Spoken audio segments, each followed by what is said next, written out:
देखो बच्चों, आज जो तुम सब यहाँ हो, इसका मतलब ये नहीं कि तुमने कोई गलत काम किया है या फिर तुमने कोई कानून तोड़ा है। छोटी सी गलती की वजह से तुम्हें यहाँ आना पड़ा, इसे जेल मत समझना पढ़ाई करने हॉस्टल आए हो।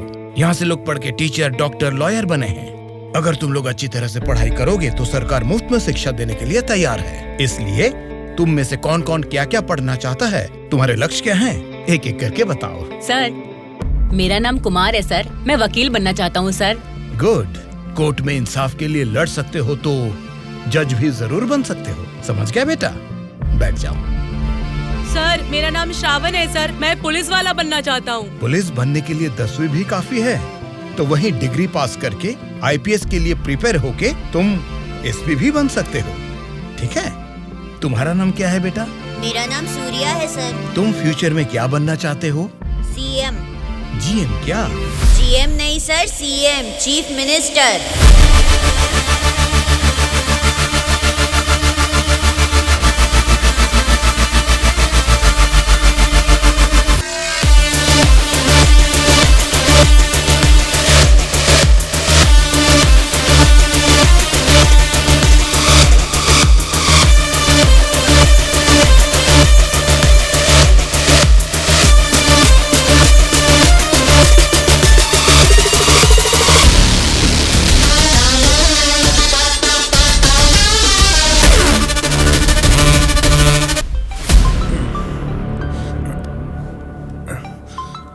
ऑफिस से तो नहीं है।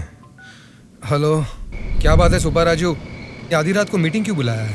अरे आपको पता नहीं क्या, 10 दिन में इलेक्शंस का रिजल्ट्स है। सर्वे या कुछ तो आया होगा, उसे देख के मैडम को थोड़ा टेंशन आ गया होगा। वही बात है ना? वजह यही होगी सर, और क्या होगा। आधी रात को अचानक मीटिंग रख के आप सबको यहाँ बुलाने के लिए मुझे माफ कीजिए। कोई बात नहीं मैडम, आपके लिए, अपने पार्टी के लिए इतनी तकलीफ तो ले सकते हैं। वैसे इस मीटिंग में क्यों बुलाया हमें मैडम? क्योंकि सभी वोटिंग सर्वेस चेक किए गए हैं। सर्वे में ये पता चला है कि पूरे राज्य की 175 असेंबली सीटों में इस बार सत्ता वाली पार्टी को 40% और विपक्ष की पार्टी को 42% सीट्स मिलने की संभावना है और बचे हुए असेंबली सीटों में इंडिपेंडेंट कैंडिडेट्स के जीतने की आशंका है। इसीलिए इस बार हमारी पार्टी को सरकार बनाने के लिए 10 सीटें हर हाल में चाहिए। इन 10 सीटों को हमें पक्का करना होगा। इसीलिए पूरे राज्य में जितने भी जीतने वाले इंडिपेंडेंट कैंडिडेट्स खड़े होंगे उन सबको हमारी पार्टी में शामिल करना होगा, तभी हम सरकार बना पाएंगे। अब हम सबको क्या करना होगा मैडम? आपके एक इशारे पे आपके लिए काम करने के लिए आपके पीछे 100 लोग हैं जो कुछ भी कर सकते हैं। उनको ठुकरा के इतनी भारी बारिश में अगर आप मुझे ढूंढते हुए आए हैं तो मैं समझ सकता हूँ मैटर कितना सीरियस है। बोलिए, ये बादशाह आपके लिए क्या कर सकता है? राज्य भर में जीतने वाले उन इंडिपेंडेंट कैंडिडेट्स के ऊपर हमें जल्द से जल्द ग्राउंड लेवल पर काम शुरू करना होगा। विपक्षी पार्टी कोशिश करे उससे पहले हमें ही उनको खरीदने की कोशिश करनी है। आज इस उम्र में भी इतने सालों से मैं एक विपक्ष की पार्टी ही चला रही हूँ बादशाह। इसीलिए चाहे कुछ भी हो जाए, सरकार तो हमारी ही बननी चाहिए बादशाह। आपकी बात सही है मैडम, लेकिन इस दरमियान सरकारी पार्टी से मिला हुआ वो गुंडा दुर्गा हमारी तरफ आने वाले इंडिपेंडेंट्स को अपनी तरफ नहीं खींचेगा, इसकी क्या गारंटी है? काटने वाले कुत्ते को बांध के रखते हैं, इसीलिए इस बार उसके ऊपर नॉन बेलेबल केसेस लगवाकर उसे जेल में बंद रखा है। इसका मतलब हमारे लिए कोई खतरे की बात नहीं है ना मैडम? इस काम को अंजाम देने के लिए तुम्हें एक काम करना होगा। क्या करना है बोलिए मैडम। सेंट्रल जेल में एक कैदी है।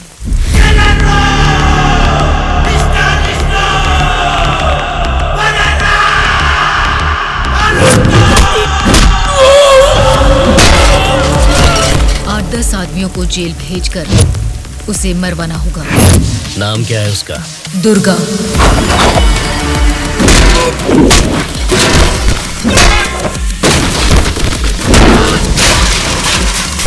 He is the most dangerous animal.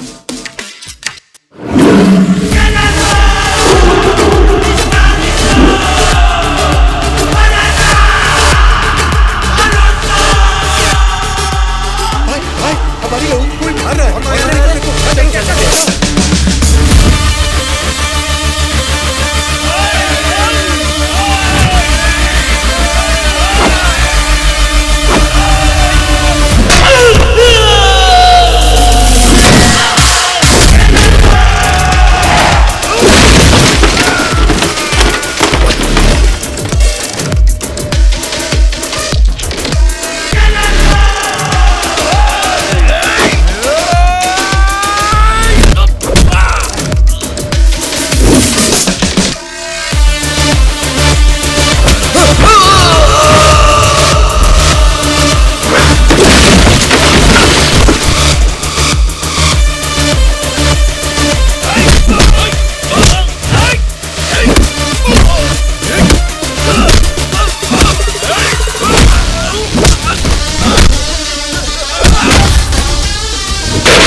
is here to break it all. Make his own rules, make it fall. You gotta be the change you wanna see. He's gonna be the range you won't believe.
आप उसे मुझ पे छोड़ दीजिए madam, मैं देख लूंगा। ये जेल है, कोई पबजी खेलने का ग्राउंड नहीं, समझ गया? बोल क्यों नहीं रहा है? क्यों मारा उन लोगों को? नजरें नीची करो। कायदे में रहोगे तो फायदे में रहोगे मुन्ना, नहीं तो मेरे बारे में तुम जानता नहीं हो, सीधे तिहाड़ जेल में फेंक दूंगा।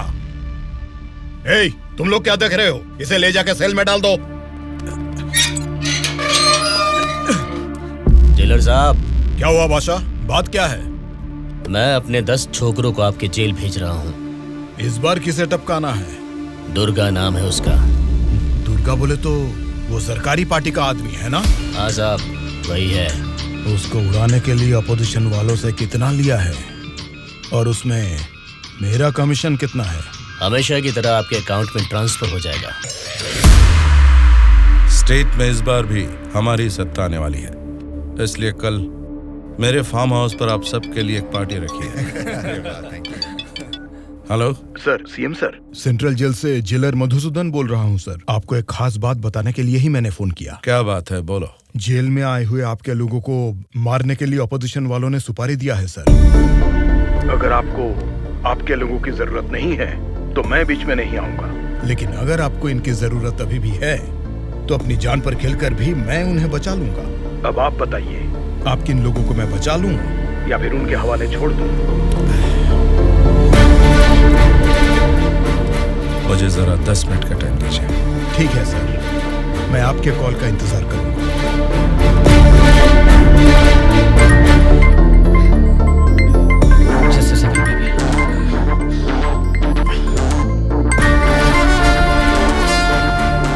हेलो मामा, बोलिए। जेल में दुर्गा को उड़ाने के लिए ऑपोजिशन वाले प्लान कर रहे हैं। वो अभी भी हमारे लिए कोई काम का है क्या? अरे मामा, अब पूरा काम उसी के हाथ में है मामा। अगर हाथ पर हाथ धरे बैठे रहे तो वो पार्टी फिर से सत्ता में आ जाएगी, तो फिर वो हमारे किस काम का रहेगा? इस बार जैसा आप सोच रहे हैं, सत्ता हमारे हाथ में नहीं है मामा। 70% उन्हीं के फेवर में है। ये बात तुझे कैसे पता? इलेक्शन सर्वे रिपोर्ट्स में वो हमसे ज्यादा स्ट्रॉन्ग है मामा। अगर वोट्स काउंटिंग में भी वो हमसे आगे निकले तो हमें कुछ और एमएलएस की जरूरत पड़ेगी मामा। अब उनको धमका के डरा के हमारी पार्टी में लाने के लिए हमारे लिए दुर्गा ही लास्ट ऑप्शन है मामा। And he is the most powerful weapon we have today. और हमारे धंधे में तो गधे को भी बाप बनाना पड़ता है। और हमें अगर गवर्नमेंट फॉर्म करना है तो किसी भी हाल में हमें दुर्गा चाहिए मामा। इलेक्शन रिजल्ट जब तक डिक्लेयर नहीं होते, जेल में मेरे आदमी का बाल भी बांका नहीं होना चाहिए। वो सब आप मुझ पर छोड़ दीजिए, मैं देख लूंगा।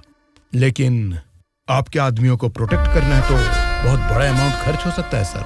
वो मैं देख लूंगा। सर, मेरा एक छोटा सा डाउट है सर। क्या डाउट है? आपने दुर्गा को मरवाने के लिए पैसे लिए थे ना, अब बचाने के लिए पैसे ले रहे हैं। ये बात मेरे पल्ले नहीं पड़ी सर, मुझे थोड़ा कंफ्यूजन हो रहा है। पागल कहीं। इसी को अंग्रेजी में पॉलिटिक्स बोलते हैं और हमारी भाषा में बोलते हैं राजनीति, समझे?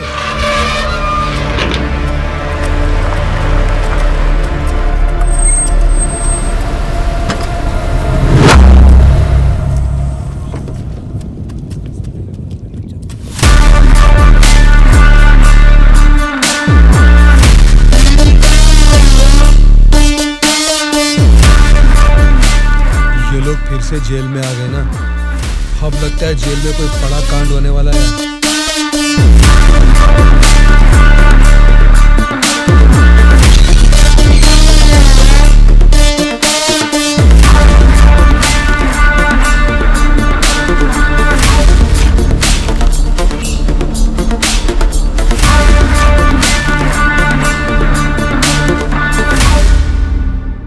उसे कब मारने का सोचा है? हो सके तो आज ही। आज छोड़ देना, कल विजिटिंग आवर्स है, मुमकिन नहीं होगा। परसों मारने का प्लान बनाओ। ठीक है फिर। लेकिन एक बात अच्छी तरह से समझ लो, दुर्गा को मारने के लिए मैं तुम लोगों को आधे घंटे का टाइम दे सकता हूँ। आधे घंटे में ही काम निपटाना होगा, और अगर नहीं मार सके तो उसे दोबारा मारने का मौका नहीं मिलेगा। जाओ।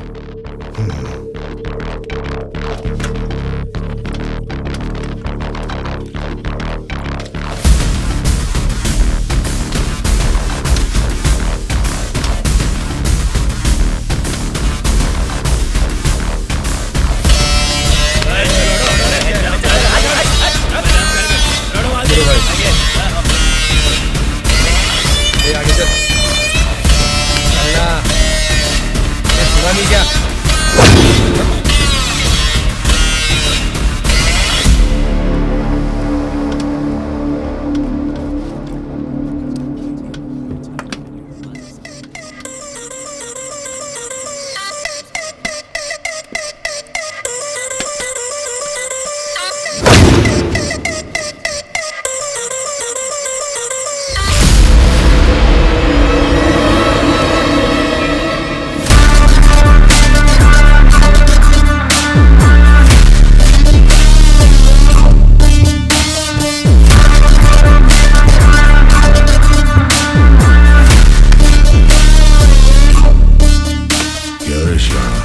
तभी मेरे आदमी को घूर के देख रहा था ना, अब मुझे भी देख ले एक बार। ए, बहरा है क्या? आंखें निकाल कर गोटियां खेलूंगा। ए, बोलना। तेरे से बात करे ला रे, समझ में नहीं आता भाई क्या बोल रहा है। ए, देखना, एक बार देख मुझे।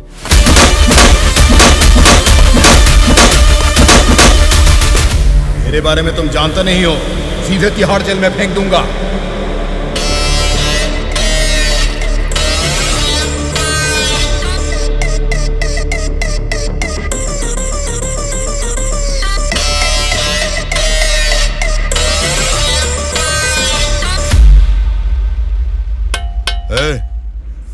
तुझसे मिलने कोई आया है, मिल ले।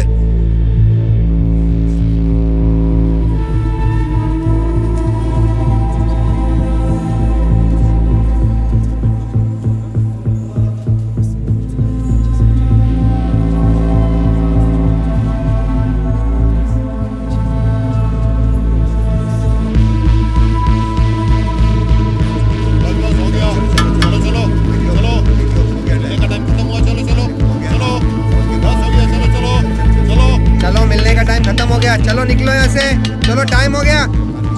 चल शिवा तू निकल, मैं बाद में ध्यान रख अपना।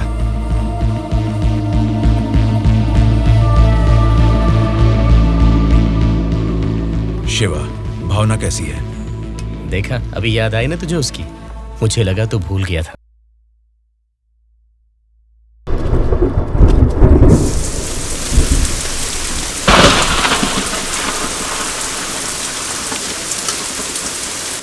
दुर्गा वॉशिंग एरिया में है, बिना गड़बड़ किए उसे टपका देना।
इनको इनके सेल में डाल दो।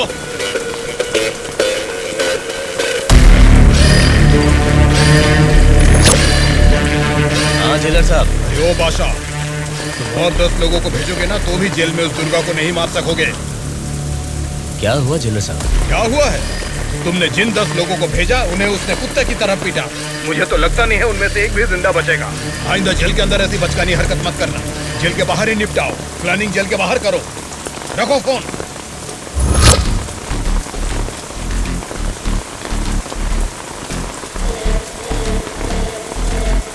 आपने जो यकीन मेरे ऊपर किया था मैं उससे निभा नहीं पाया मैडम।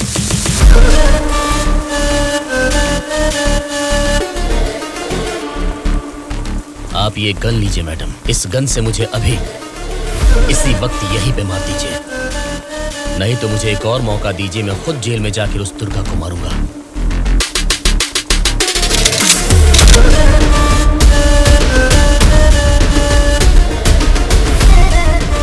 अगले हफ्ते इलेक्शन के रिजल्ट आने वाले हैं। अगर रिजल्ट मेरी फेवर में नहीं आए तब बताऊंगी कि तुम्हें किसको मारना है।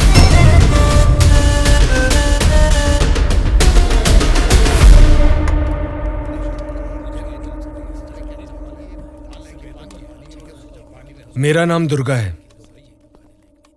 सूर्या। कल मुझे बचाने के लिए थैंक्स।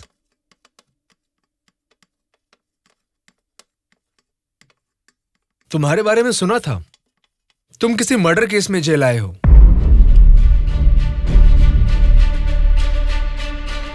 सूर्या, अगर तुम मेरे साथ काम करना चाहते हो तो कहो, मैं तुम्हें इस जेल से बाहर निकाल सकता हूं और तुम्हारे ऊपर जितने केसेस हैं वो सब मिटा सकता हूं। वो कैसे? मेरी सरकार में अच्छी जान पहचान है। अगर तुम हमारे साथ काम करना चाहते हो तो कहो, हमारी पार्टी सत्ता में आते ही तुम्हारे ऊपर से सारे केसेस हटवा दूंगा। तुम सच में मेरे ऊपर से वो केस निकलवा दोगे तो मैं तुम्हारे साथ मिलकर कुछ भी करने के लिए रेडी हूं। तो आज से हम दोनों फ्रेंड्स। हाँ।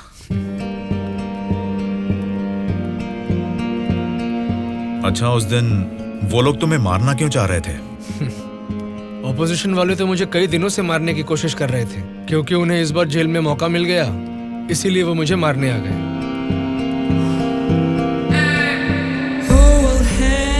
अगर उस दिन वो लोग तुम्हें मार देते तो? क्या होता, जेल में तुम्हारे जैसे अच्छे फ्रेंड को खो देता।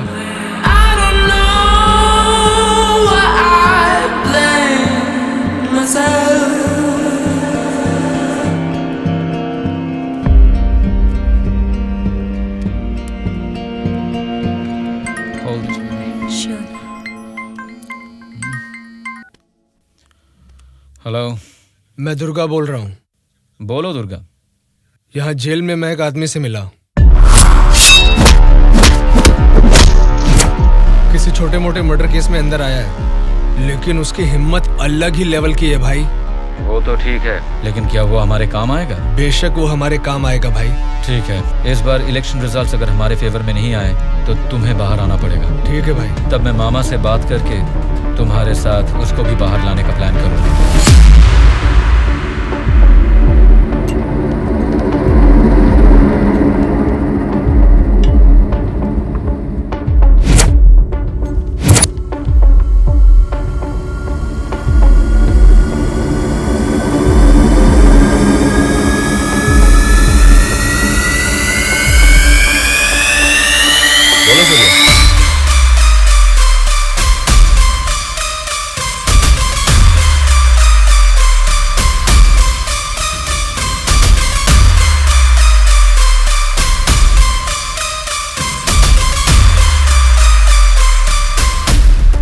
देखो सूर्या, ये सोसाइटी नहीं बदलेगी, ना ही जनता। ये 100 साल के इतिहास में तुम्हें कभी लगा है कि वोट डालने का तरीका बदला है? हमें क्या लेना है सूर्या, मेरी बात सुन, ये सब अभी से छोड़ दे। देखो शिवा, जैसा तू बोल रहा है ये समाज नहीं बदला होगा, पब्लिक ने वोट देने का तरीका भी नहीं बदला होगा, लेकिन पब्लिक को पालने वाले नेता लोगों को हमें बदलना है यार। 40 दिन के इंतजार के बाद हुआ पर्दाफाश। जीते हुए उम्मीदवार जश्न मना रहे हैं तो हारे हुए उम्मीदवार उसकी वजह ढूंढने में जुट गए हैं। जनता के वोट ये बता रहे हैं कि उन्हें किसी से कोई बैर नहीं। दोनों मेजर पार्टियों को इलेक्शन में लगभग एक समान वोट मिले हैं। राज्य के पूरे 120 असेंबली सीटों में से सरकारी पार्टी को 48 सीट मिले हैं, वहीं ऑपोजिशन पार्टी को 52 सीट मिले हैं। बाकी 20 सीटें इंडिपेंडेंट एमएलएस को मिले हैं और वो ही तय करेंगे कि राज्य में सरकार किस पार्टी की बनेगी। अब उनमें से कितने लोग कौन सी पार्टी को समर्थन करेंगे, राज्य की सत्ता कौन सी पार्टी को जाएगी, ये सब जानने के लिए शक्ति परीक्षण होने तक सबको इंतजार करना ये होगा। क्या है सर, इस बार ऐसे कैसे हो गया? अब हम क्या करेंगे सर? इस बार भी गवर्नमेंट हमारी ही बनेगी।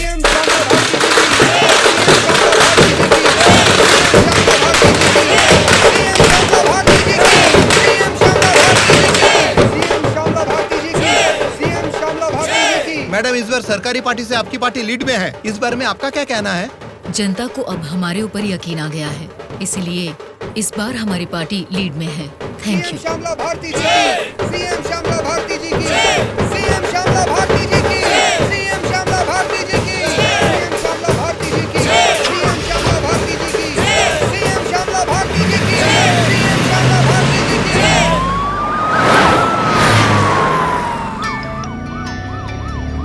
मैडम, सीएम राम मोहन राव जी का फोन आया है। बोलिए एक्स सीएम राम मोहन राव जी, कैसे लगे आपको इस बार के इलेक्शन के नतीजे? इस बार 4 सीट आपको ज्यादा मिली है, ऐसा सोचकर ये मत समझिए कि जीत आपकी हुई है। मिस श्यामला भारती जी, आपको सरकार बनाने के लिए आपकी पार्टी का और 10 एमएलएस की जरूरत है। अगर 10 एमएलएस को खरीद लिया तो भी 10 दिन के अंदर शक्ति परीक्षण के लिए उनका वहाँ होना बहुत जरूरी है। तो जाहिर है कि आपकी पार्टी को मेरी पार्टी से भले 4 सीटें ज्यादा आई है या मेरी पार्टी को 4 सीटें कम आई है, तो भी आखिर में असेंबली में आपकी जगह हमेशा की तरह विपक्ष में ही रहेगी। ये बात मत भूलिएगा मिस श्यामला भारती जी। ठीक है राम मोहन राव जी, इस बार संसद में हम विपक्ष में रहेंगे या आप विपक्ष में रहेंगे, देखते हैं। Good luck.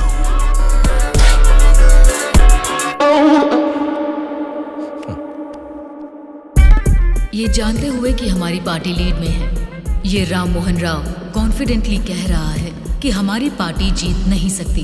इससे ये साफ पता चलता है कि हमारी पीठ पीछे साजिश हो रही है। हम एक लीडिंग पार्टी है, हमें हमारी पार्टी को सत्ता में लाने के लिए उन 20 इंडिपेंडेंट्स को हमारी पार्टी में लाने का कोई न कोई तरीका ढूंढना होगा। हमें उन 20 लोगों को जल्द खरीदना होगा मैडम, और उसका केवल एक ही रास्ता है। कौन सा रास्ता? अनंतगिरी में 20 साल से ना हारने वाले कल्याण प्रसाद को हमें सबसे पहले खरीदना होगा मैडम। उसी को क्यों? वही किंग मेकर है मैडम। जितने भी 20 इंडिपेंडेंट उम्मीदवार है वो सब उसी के हाथ में रहते हैं। तो फिर जल्द से जल्द बुलवाइए उसे। कल्याण प्रसाद को फोन करके कहो कि तुरंत मेरे फार्म हाउस पर आकर मुझसे मिले। ओके? ठीक है सर।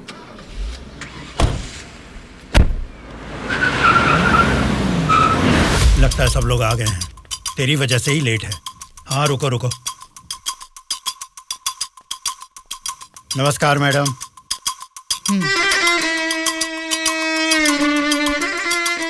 मैडम डायरेक्टली पॉइंट पर बात करेंगे, इससे दोनों का टाइम बचेगा। मैं भी सीधे पॉइंट पर आकर बात करूंगी। आपके 20 एमएलएस को हमारी पार्टी को समर्थन देना होगा। इसके लिए आपके एक एक एमएलए की कीमत बताइए। एक एक एमएलए ने अपने मतदान क्षेत्र में जीतने के लिए तकरीबन 50 करोड़ रुपए खर्च किए हैं। एक एक एमएलए को 100 करोड़ दे दीजिए। क्या मतलब?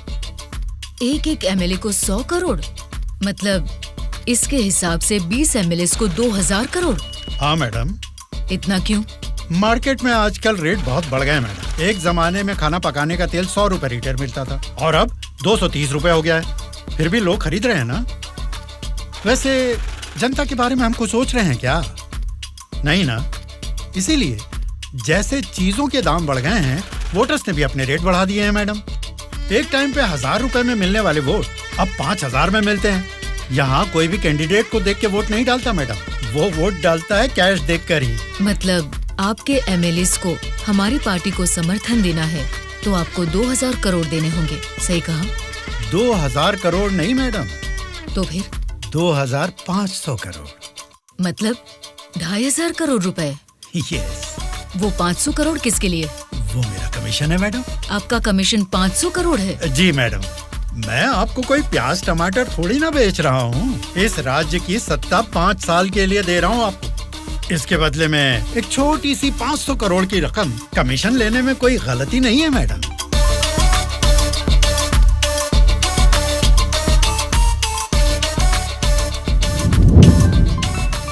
सत्ताधारी पार्टी का फोन। अगर मेरा प्रपोजल आपको जमता है तो फोन काट दूंगा, और नहीं तो इस बार फिर से उन्हीं की सरकार बनेगी। सोच लीजिए। सर, कल्याण प्रसाद जी मेरा कॉल कट कर रहे हैं सर। फिर से ट्राई करो। Okay sir.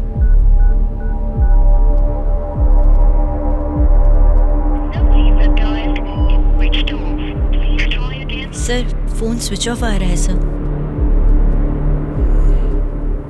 ठीक है, उसे वॉइस मैसेज भेज दो। Okay sure sir. आपने 2500 करोड़ मांगे जो मैं दे रही हूँ। कोई गलती नहीं होनी चाहिए। शक्ति परीक्षण वाले दिन हमारे 20 एमएलए आपके पीछे दुम हिलाते हुए चलेंगे। आप जहाँ साइन करवाएंगी वहाँ करेंगे। अब आप सीएम पद की शपथ लेने के लिए तैयारी कीजिए मैडम। लेकिन उसके पहले हमें एक काम करना है। वो क्या है मैडम? आपने मुझसे हाथ मिला लिया है, ये खबर राम मोहन राव को जरूर पता चल जाएगी। हमें हमारे एमएलएस को सेफ रखना होगा। इसलिए उन सभी एमएलएस को राम मोहन राव से सेफ रखने के लिए मैंने बेंगलुरु में एक स्टार होटल पूरा बुक कर लिया है। शक्ति परीक्षण होने तक वो सारे उधर ही रहेंगे। आपके एमएलएस के साथ हमारे एमएलएस को भी मिलाकर उधर भेजेंगे तो वो सब साथ में वहाँ सेफ रहेंगे। आपकी बात सही है मैडम, पर उस राम मोहन राव के डर से सिटी से इतनी दूर बेंगलुरु में एमएलएस को रखने की जरूरत नहीं है मैडम। वो क्या है ना, शहर के बीचों बीच मेरे कंट्रोल में एक जगह है जिसके बारे में किसी को नहीं पता। ये 10 दिन हम अपने एमएलएस को वहीं छिपाएंगे तो टाइम भी सेव होगा और अपने लोग अपने ही साथ हैं ये भरोसा भी रहेगा। लेकिन उतनी सेफ प्लेस इस सिटी में कहाँ है? सॉरी मैडम, शक्ति परीक्षण होने तक उस जगह के बारे में मैं आपको भी नहीं बताऊंगा। ठीक है, फिर आपके एमएलएस के साथ हमारे एमएलएस को भी आपकी बताई हुई जगह पर भेजूंगी। देखना कोई भूल ना हो। Okay madam. सत्या। हाँ सर। सर, श्यामला भारती जी ने कल्याण प्रसाद जी को 2500 करोड़ में खरीद लिया। अब हमारी हालत क्या होगी सर? हमारी सरकार गिर गई क्या? सर, इलेक्शन में मैंने 100 करोड़ खर्च किया, अब मेरा क्या होगा सर? बताइए सर, क्या होगा सर? क्या होगा? बस चुप हो जाओ। परेशान होने की जरूरत नहीं है। शक्ति परीक्षण में अभी टाइम है। मैं जानता हूं मुझे क्या करना है। आपकी बात मुझे समझ आ गई। अभी मुझे क्या करना है बोलिए। अनऑफिशियली किसी भी हालत में दुर्गा मुझे जेल से बाहर चाहिए, चाहे जितने भी पैसे लग जाएं। तुरंत जेलर से बात करके काम को अंजाम दो। ठीक है मामा, पर एक रिक्वेस्ट है। बोलो क्या है? दुर्गा के साथ एक और आदमी को जेल से बाहर निकलवाना है मामा। कौन है वो? उसका नाम है सूर्या। उसकी गट्स, उसकी हिम्मत, वो अलग ही लेवल की है। हो सकता है, लेकिन किसी भी अनजान आदमी के ऊपर इस तरह से आंख मूंद कर भरोसा कैसे कर सकता है? ये स्टेट गवर्नमेंट का मामला है।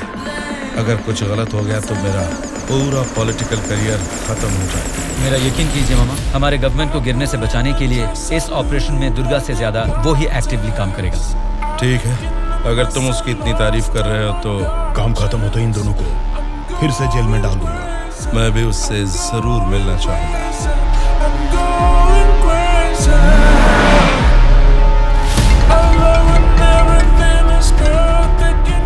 हेलो मैडम, मुझे आपको एक इन्फॉर्मेशन देनी है। हाँ बोलिए। जेल से दुर्गा भाग गया है, अपने एमएलएस को संभालिए।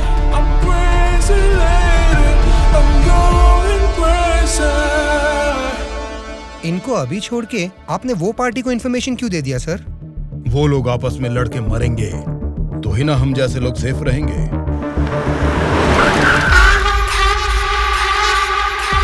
आज रात यहीं पे रुकना। कल सवेरे 8 बजे मामा से मीटिंग हो सकती है। कॉल आते ही यहाँ से निकल जाना। मैडम, कल रात ही मैंने अपने सभी लोगों को सेफ जगह पर शिफ्ट किया है और यहाँ वो सारे लोग बहुत ही एंजॉय कर रहे हैं। वो ठीक है, पहले मेरी बात सुनिए। बोलिए मैडम। सरकारी पार्टी वाले जेल से उस दुर्गा को बाहर लेकर आए हैं, ये इन्फॉर्मेशन आई है। मैं नहीं जानती तुम क्या करोगे। हाँ? लेकिन हमारे सभी एमएलए सेफ रहने चाहिए। मैडम, दुर्गा जैसे 10 लोग भी जेल से बाहर आ जाए ना, तो भी हमारे एमएलए कहाँ है पता लगाना मुश्किल है। फिर भी सामने वाली पार्टी प्लान कर रही है तो इसका मतलब हमें संभल के रहना है। आप टेंशन मत लीजिए, शक्ति परीक्षण होने तक उनको ही नहीं, आपको भी आपके एमएलए कहाँ है पता नहीं चलेगा। ऐसा प्लान किया है। ठीक है, जो भी करो संभाल कर। इलेक्शन रिजल्ट के बारे में इस बार भी मेरा अंदाजा गलत निकला। लगता है सत्ता हाथ से जाने वाली है। तुम दोनों को क्या करना है ये तुम सोचो, चाहे जितने पैसे खर्च हो जाएं। लेकिन उस श्यामला ने जिन 20 इंडिपेंडेंट एमएलएस को खरीदा है वो किसी भी तरह मुझे चाहिए। तुम लोगों का क्या प्लान है? बताओ क्या करोगे? उन सबको किडनैप करेंगे सर। किडनैप? हाँ सर।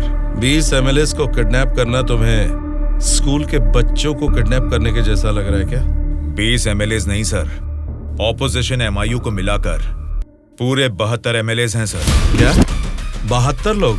आपकी पार्टी से जीते हुए 48 एमएलएस के साथ पूरे 120 एमएलएस को आपके बेंगलुरु वाले फार्म हाउस में बिना बंदी बनाए इस बार आप सीएम नहीं बन सकते हैं सर। ऑपोजिशन एमएलएस तक तो ठीक है, लेकिन हमारे एमएलएस क्यों? वो तो हमारे ही लोग हैं ना। राजनीति में सब कुछ हो सकता है सर, सब कुछ जायज है। सत्ता का पलड़ा जिस तरफ है वो उस तरफ चले जाएंगे। यहां जीतने से ज्यादा सत्ता जरूरी है सर। अभी की सिचुएशन में अपने एमएलएस को हमें ही बचाना है सर। इसलिए हमें उनके साथ हमारे एमएलएस को भी बंदी बनाना ही होगा सर। तुम्हारा प्लान सुनने में तो ठीक ही लग रहा है, लेकिन ऑपोजिशन एमएलएस को किडनैप कैसे करोगे?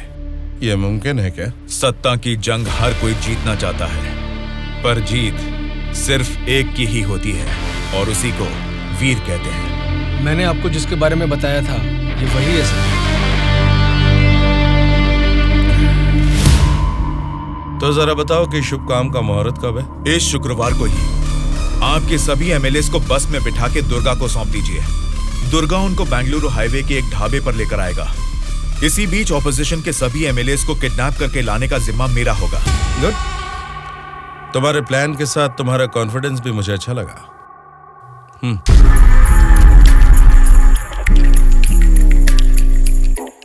इस बैग में 2 करोड़ है, इसे सिर्फ एडवांस ही समझो। जैसा सोचा है, अगर काम वैसा ही हुआ तो तुम्हारे ऊपर जितने भी केस हैं उनको हटाने के साथ ही इस तरह के कई बैग्स तुम्हें मिलेंगे।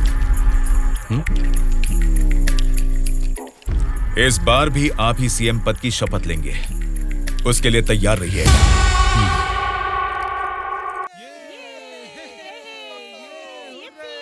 कल्याण प्रसाद के फोन का लास्ट कॉल लोकेशन कल रात 11 बजे का गुलजार हाउस में दिखा रहा था। तभी से लेके अब तक वो किसी के टच में नहीं है।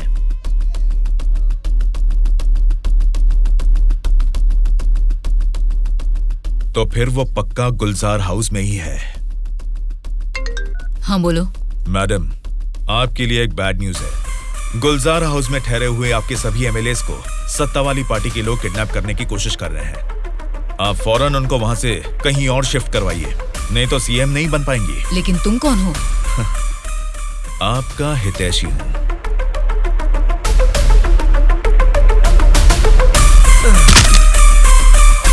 चलिए बैठिए आप लोग अंदर।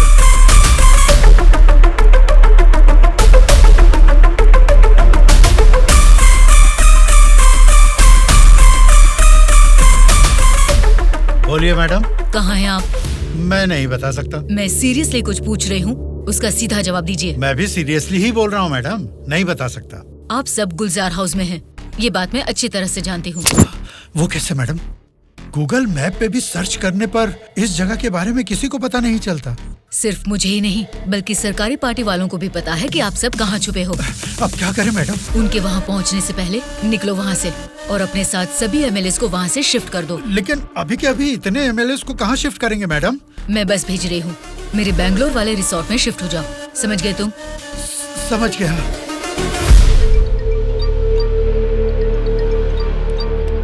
जी मैडम। बादशाह, तुम्हें मेरा एक काम करना होगा। बोलिए मैडम। हमारे सभी एमएलएस को हम अर्जेंटली एक बस से बेंगलोर रिसोर्ट में शिफ्ट कर रहे हैं। हमारी बस सेफली बेंगलोर पहुंचे तब तक तुम्हें उसे फॉलो करना है। ठीक है मैडम। तुरंत अपने आदमियों के साथ बेंगलोर हाईवे पर वेट करो। Okay madam.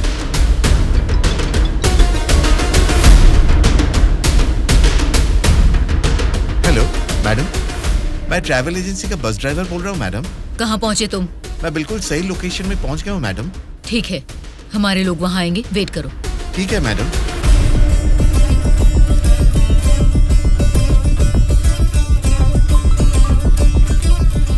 हाँ बोलिए मैडम। बस आ गई है, आप सब तुरंत वहाँ से निकल जाइए। ठीक है मैडम। बस आ गई है, चलिए सब लोग बस में बैठिए।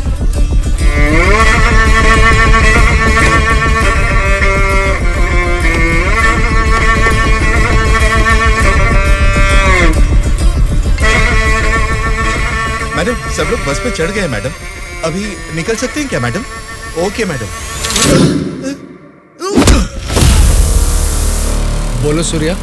दुर्गा, हमारा प्लान सक्सेस हुआ। अब सभी एमएलएस मेरे कब्जे में हैं। तुम हाईवे के ढाबे पे वेट करो, मैं भी पहुंचता हूँ। ओके। क्या रे, कुछ पता? बोली मैडम। बस निकल गई है और थोड़ी ही देर में बेंगलोर हाईवे एंटर करेगी। अगर कोई भी हमारी बस को फॉलो करता हुआ दिखे तो उसे वहीं मार देना।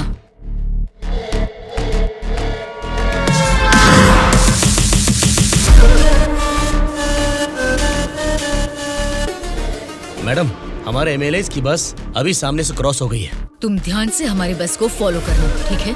ठीक है मैडम। ए चलो रे।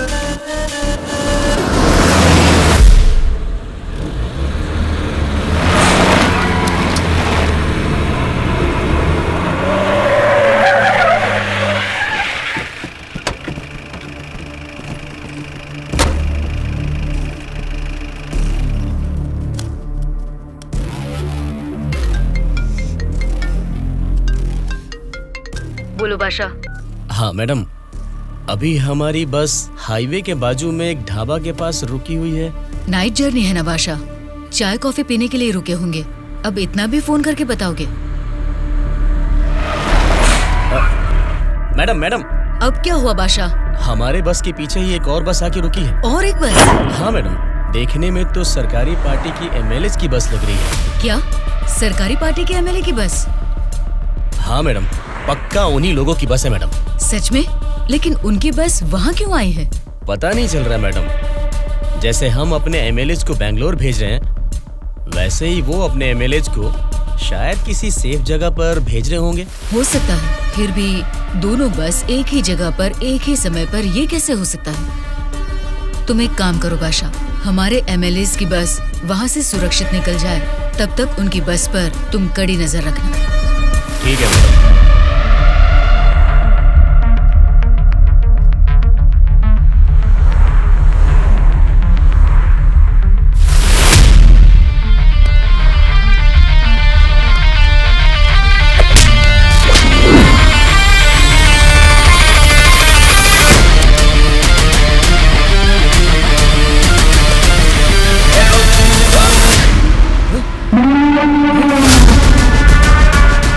बोलो बादशाह। हमारे बस ड्राइवर ने सरकारी पार्टी के बस ड्राइवर दुर्गा को मार के उनकी बस को भी हमारे बस ड्राइवर ही ड्राइव करके ले जा रहे हैं मैडम। व्हाट? उनकी बस को हमारे ड्राइवर क्यों ले गए हैं? मुझे भी कुछ समझ में नहीं आ रहा मैडम। ठीक है, मैं अपने ड्राइवर को फोन करके पता लगा लूंगी। पहले तुम हमारी बस को फॉलो करो। Okay madam. Hello madam. Anwar, क्या कर रहे हो तुम लोग? कुछ लोग आके मुझे मार के हमारी बस को लेके गए मैडम। बोली मैडम। बादशाह, वो लोग अपने ड्राइवर नहीं हैं, कोई क्रिमिनल्स हैं। उनका पीछा करो। Stop them right now. ठीक है मैडम।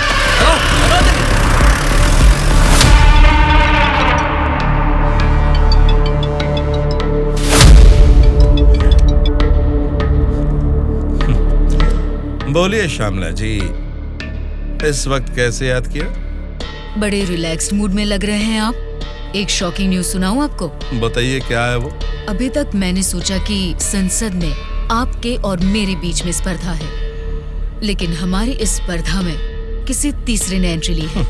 उसने क्या किया है, अगर ये आपको बताऊंगी तो बहुत बड़ा झटका लगेगा। वो तीसरा कौन है और उसने क्या किया है, ये आप बताएंगी, तभी तो पता चलेगा कि मुझे बड़ा झटका लगेगा या नहीं। जेल में से आपने एक जानवर को बाहर निकलवाया मिस्टर राव। उस जानवर को मारकर उस तीसरे ने हमारे एमएलए के साथ आपके एमएलए को भी किडनैप करके वहाँ से भाग गया है मिस्टर राव। अगर मुझे पता चला कि उस तीसरे और आपके बीच में कुछ कनेक्शन है, तो मेरी एक बात याद रखना, आपका पॉलिटिकल करियर मैं पूरी तरह से बर्बाद कर दूंगी मिस्टर राम मोहन राव।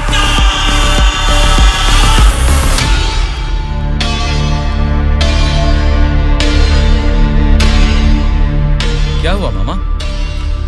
उस दुर्गा को कॉल कर।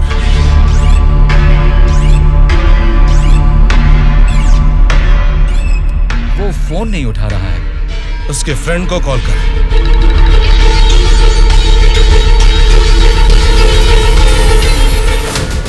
मेरे पॉलिटिकल करियर में ये फर्स्ट टाइम है जब मैंने किसी पर यकीन करके धोखा खाया। बोल, कौन है रे तू?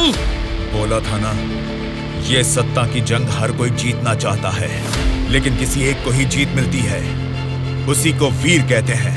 अब वो जंग शुरू हो चुकी है। वीर कौन है और वो जंग किस मकसद से कर रहा है, आगे आगे तुमको सब समझ में आएगा। तब तक के लिए वेट एंड सी।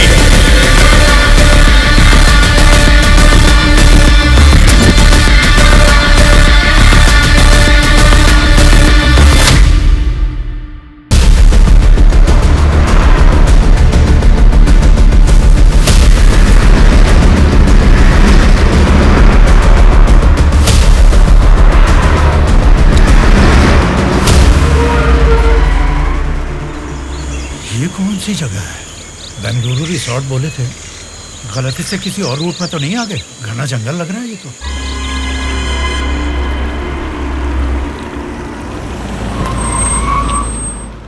सर वो क्या है कि तुम पर भरोसा करके काम सौंप दिया, इसके लिए तो मुझे खुद को जूते मारने चाहिए।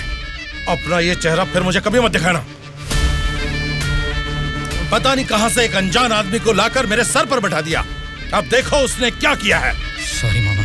मर जाओ जाकर। उस डीजीपी को फोन करके फार्म हाउस में आने के लिए कहो। ओके मामा। क्या रे, हमारी पार्टी ज्वाइन करने के लिए इस जंगल में आ गए तुम लोग? अरे जब लीड में हम हैं तो तुम्हारी पार्टी में आने की नौबत क्यों आएगी हमें? लीड में हम हैं बोलकर तुम सब लोग हमारी पार्टी में आ गए। देख लो, कुछ अकल है कि नहीं? वाली लीड नहीं, जीतने वाली भी अपनी ही पार्टी है। ए, रुक जाओ। क्या है ये? इतना शोर कर रहे हो?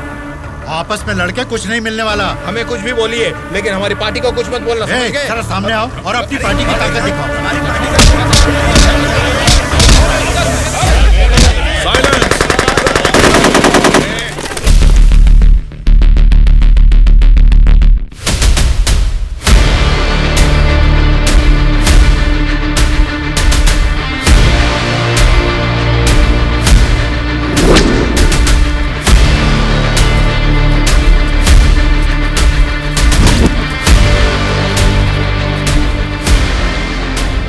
क्या सोच रहे हो? जैसे जी में आ रहा चिल्ला रहे हो, अपनी मर्जी से आपस में लड़ रहे हो। ये तुम्हारी असेंबली नहीं है, ये जंगल है। मेरा जंगल, मेरा जंगल, मेरा जंगल। यहाँ कोई स्पीकर नहीं होगा, माइक नहीं होगा, ना ही वॉकआउट होगा। हम सब हाईवे से तकरीबन 250 किलोमीटर की दूरी पर घने जंगल में हैं। बेटा, तुम लोग नेक्सलाइस्ट हो, माओइस्ट हो, टेररिस्ट हो? कौन हो बेटा तुम लोग? वो सब कहां से पैदा हुए हैं? तुम जैसे लोगों की गलती से ही वो लोग पैदा हुए हैं। बेटा, तेरी बात मैं मानता हूँ, लेकिन मैं शुगर पेशेंट हूँ। टाइम पर खा के अगर मैंने दवा नहीं लिया तो मेरी बॉडी कांपने लग जाती है बेटा। तुम हेल्थ मिनिस्टर हो ना? हाँ बेटा। तुम्हारे पास बड़े हॉस्पिटल्स हैं, फिर भी तुम्हें ये सब बीमारियां हैं, तो तुम पब्लिक का भला कैसे करोगे? बेटा, हमारे पेट में चूहे दौड़ रहे हैं, पहले कुछ खाने के लिए तो दे दीजिए।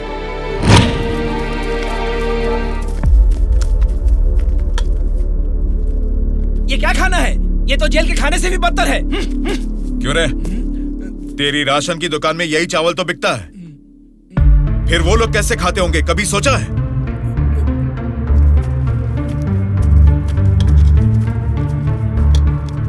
बस बेटा बस, चावल खाने में कमी ही करनी चाहिए, ज्यादा नहीं खाना चाहिए। अच्छा, तो फिर इतनी जायदाद कैसे बना ली? उसमें भी तो कमी कर सकते थे, पर उसमें तो करोगे नहीं। देखो बेटा, तुम्हारी बातें और करतूतें तो कमाल की हैं, लेकिन कमी है तो बस चेहरा नहीं दिखाया तुमने। जरा वो भी दिखा दो। तुझसे देखा नहीं जाएगा। बाप रे, इतना डरावना है तुम्हारा चेहरा? तो फिर देखो। हाँ तो फिर दिखाओ ना।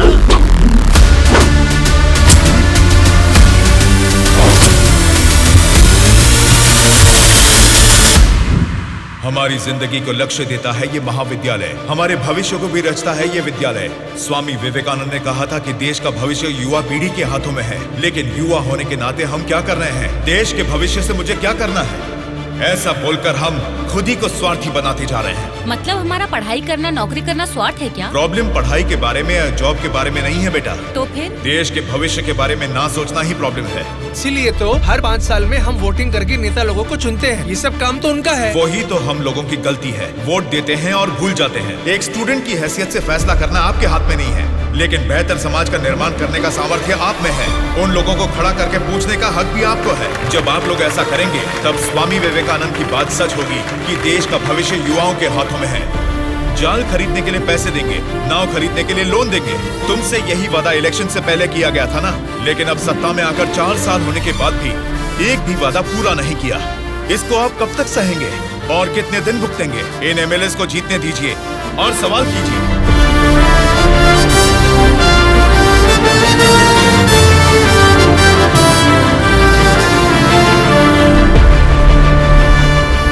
18 साल की उम्र होने के बाद ही हमारे देश में मतदान का हक क्यों दिया जाता है जानते हो? ताकि हम एक सही नेता को चुन सके। लेकिन हम क्या कर रहे हैं? हम बिना सोचे समझे और उनसे पैसे लेकर वोट डाल रहे हैं। अगर ऐसा ही चलता रहा तो कल को आपके बच्चे और फिर उनके बच्चे, हर किसी को इसी तरह की परेशानी होगी। हमें अब बिना सोचे समझे और पैसे लेकर वोट डालने की इस प्रथा को खत्म करना ही होगा। और अगर हमने ऐसा नहीं किया तो सबका नाश निश्चित है। आने वाली पीढ़ी को हम ये बताएंगे कि वोट की जो ताकत है उससे सरकार बदल सकते हैं। जनता की सच्चाई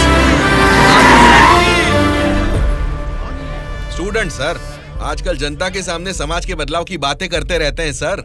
आजकल ये फैशन हो गया है सर। ठीक है ठीक है। उसके भाषण की वजह से अपनी इमेज डैमेज नहीं होनी चाहिए। सर, हमें उनकी परवाह नहीं करनी चाहिए। वो लोग कुछ प्रॉब्लम नहीं करेंगे सर। अपने किसी आदमी को बोलो इन पर जरा नजर बनाए रखे। Okay sir. दिल्ली से आते ही इनके बारे में कुछ करेंगे। क्या बताऊं बेटा, इस गांव की समस्या वैसे की वैसी ही है। हमारी समस्याओं को सुनने के लिए कोई वार्ड मेंबर नहीं आता है। सरपंच को तो दिखा ही नहीं, कॉर्पोरेटर काम नहीं करता, और एमएलए के लिए क्या बताऊं, 4 साल पहले हमने उनको जिताया, वो तो ऐसे गायब हुए जैसे गधे के सर से सिंह। उनसे मिलने जाओ तो लात मार के भगा देते हैं।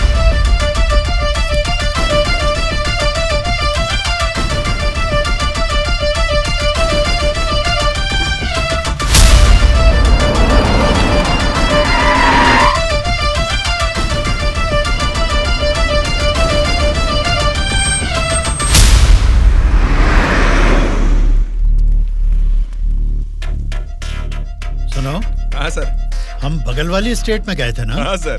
तो ये यूएस गए थे, ऐसा फ्लेक्सी क्यों लगा है? हाँ सर। चलो लगे रहने दो सर। फोटो अच्छी है। लगाया किसने इसको? और कौन सर, वो स्टूडेंट्स ही हैं।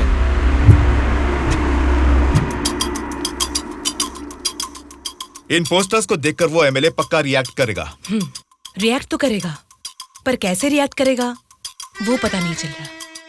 जैसा भी रिएक्ट करें, कोई भी प्रॉब्लम आने तो हम सबका सामना कर लेंगे साथ में। जैसा आपने सोचा वैसा नहीं होगा। शक्ल से तो पढ़े लिखे लगते हैं, पढ़ाई की है तो नौकरी, अच्छी नौकरी कर लेते। ऐसे पेस्ट लगा के पोस्टर लगाने की गंदी हरकतें क्यों कर रहे हैं आप लोग?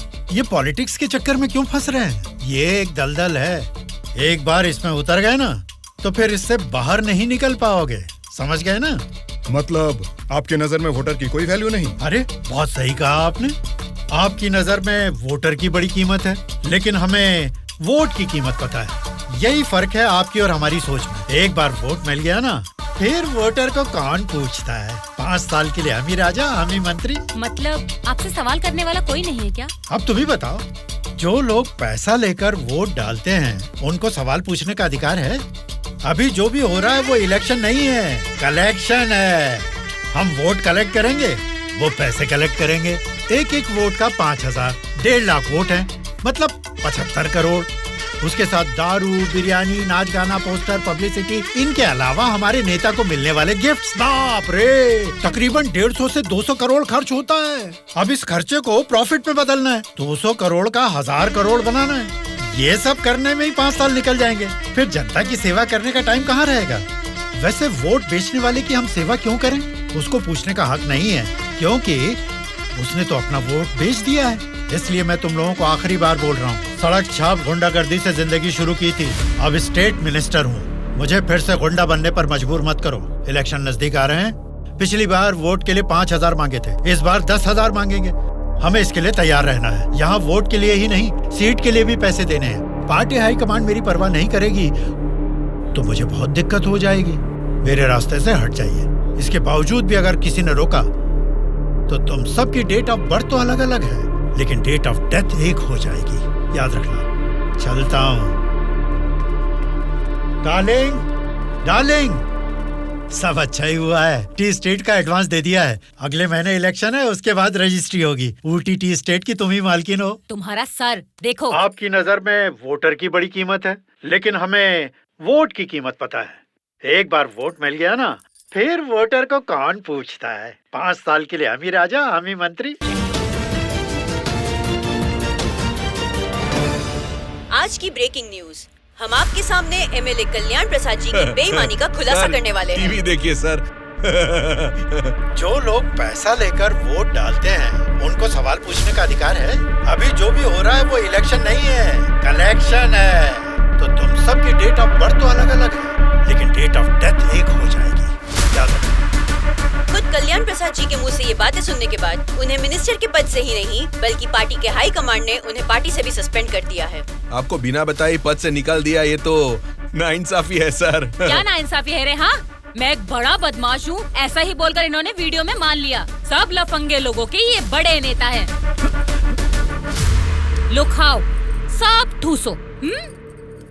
और काम भी क्या है? खाना और सोते रहना। और बचा ही क्या है? बाप रे बाप, कितने सपने दिखाए थे। ऊटी में टी स्टेट लूंगा, कर्नाटक में कॉफी स्टेट लूंगा, अगले इलेक्शन में जीतूंगा तो मैं होम मिनिस्टर बनूंगा, तुम होम मिनिस्टर की बीवी बनोगी, बाद में सीएम और मैं सीएम की बीवी। क्यों जी, तुम तो मुझे सीएम की बीवी बनाना चाहते थे, तुम तो खुद ही सीएम नहीं बन पाए। अभी देखो, नालायक की बीवी बनकर बैठी हूँ यहाँ पर। मैं सोच रही थी सीएम की बीवी बनने के लिए क्या करना पड़ेगा। देखते क्या हो जी, बताओ ना क्या करना है। बहुत बोल चुके हो, अब जाओ।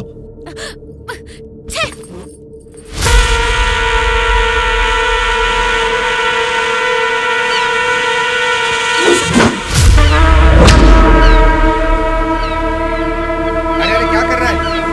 निकाल उसे। माफ कीजिए सर, अपने लोग हैं, मछली पकड़ना सीख रहे हैं, गलती से आपके ऊपर गिर गया, आप जाइए सर।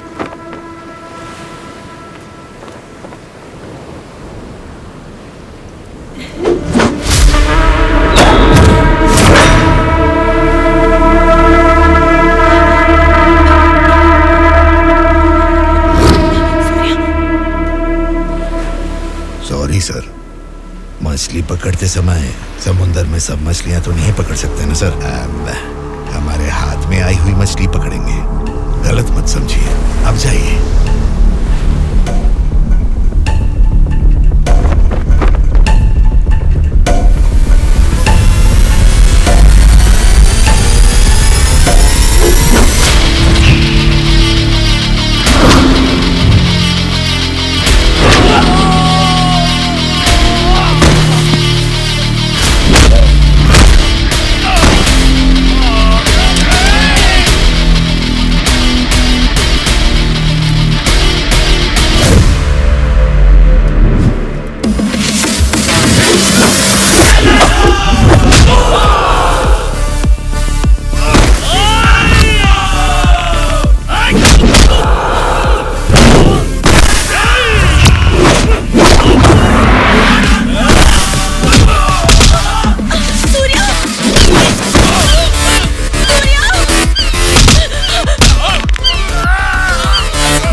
किसने तुम सबको भेजा है? बता, जल्दी बता।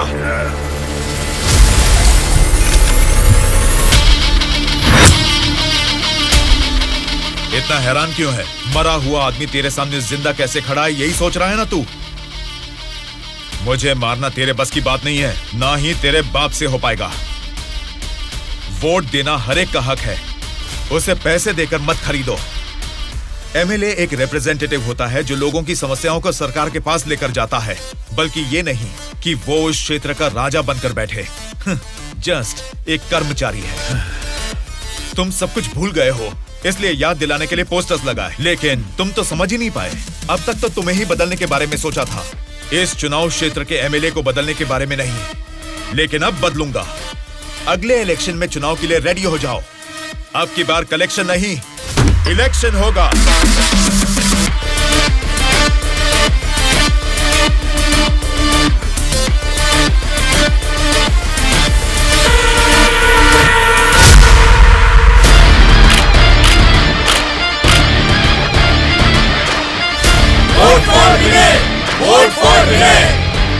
इसका नाम विनय है। अब हमारे चुनाव क्षेत्र से इंडिपेंडेंट उम्मीदवार के रूप में कल्याण प्रसाद जी के सामने खड़ा हो रहा है। यही पैदा हुआ है, आपकी तकलीफें जानता है। पैसे देकर आपका वोट नहीं खरीदेगा, लेकिन आपके द्वारा डाले गए हर एक वोट को इंसाफ दिलाएगा। इसे जिताकर तुम सब जीतना चाहते हो, या फिर उस कल्याण प्रसाद को वोट डालकर अगले 5 साल के लिए गुलाम बनकर जीना चाहोगे? ये आपकी मर्जी है। भैया अभी तक पैसे लेके वोट देते थे, लेकिन अब भले काम के लिए वोट देंगे हम। अभी तक हमें कोई ऐसा नहीं मिला जो हमारा साथ दे। आप खड़े हो भैया, इस बार हम वोट आप ही को देंगे।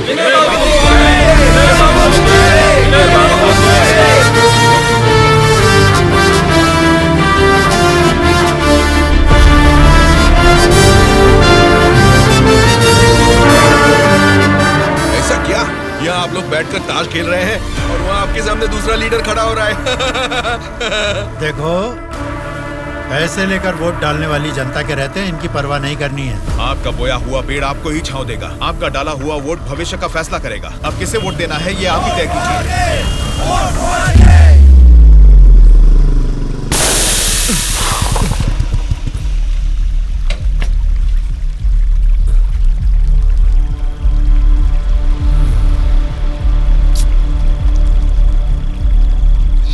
पंचर बना लो, पंचर। क्या बाबू, गाड़ी पंचर क्या? हाँ भाई, जरा अर्जेंटली जाना है। आप पंचर बना दोगे? बनाऊंगा ना। आगे जाके ये हमारे गांव का एमएलए बनेगा। पंचर थोड़ा खट से बना रे। तुम्हारे रोज जाने वाले रास्ते में अचानक तुम्हारी गाड़ी पंक्चर हो गई है, फर्क नहीं दिख रहा है क्या? उसके साथ जैसे ही गाड़ी पंक्चर हुई तभी पंक्चर वालों का हाजिर होना अजीब नहीं लग रहा है? वैसे तो इलेक्शन में खड़े होना भी अजीब बात है। आप तो एमएलए बन जाएंगे, असेंबली में चले जाएंगे, अपन तो इधर ही रह जाएगा ना। हम तो गुंडागर्दी ही करेंगे, और करेंगे भी तो क्या होगा? मारना, काटना, जलाना और बलात्कार करना। हम किसको मारेंगे, किसको काटेंगे जानते हैं? तेरे दोस्तों को। तेरे दोस्त सूर्या को बहुत बुरी मौत मारेंगे। बाद में बचेगा कौन जानते हैं आप? आपके साथ घूमती है ना वो गोरी गोरी लड़कियां, जैसे चाहे मजे करेंगे। अय्याशी करके मुंबई रेड लाइट एरिया में जाके बेच देंगे उनको। सोच लेना। चलो रे।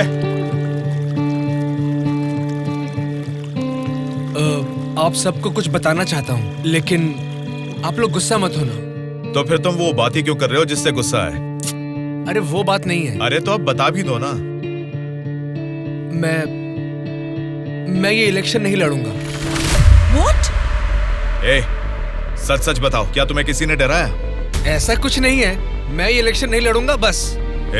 तेरी आंखों में मुझे डर दिख रहा है। क्या बात है, बोल। हाँ यार, मैं डर रहा हूँ, तो अब क्या करूँ? अगर जान का डर था तो इस इलेक्शन में खड़ा होने के लिए तैयार क्यों हुआ? कल ही नॉमिनेशन की लास्ट डेट है। कल 3 बजे एमआरओ ऑफिस के पास हम सब तेरा वेट करेंगे। तू कल आ रहा है और नॉमिनेशन भी डालेगा।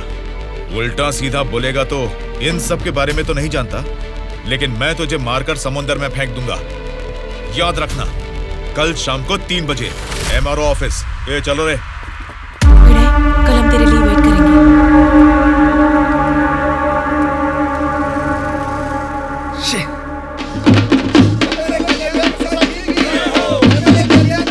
पता नहीं कहाँ रह गया। अपने आप को समझता क्या है वो? Phone is not reachable, message भी नहीं जा रहा।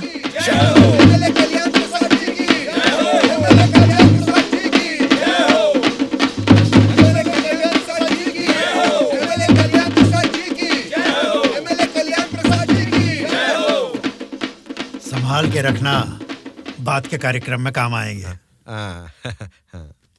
नमस्कार वोटर महाराज, आपके अनमोल वोट आप मुझे ही देंगे। देंगे ना? आप ही देंगे।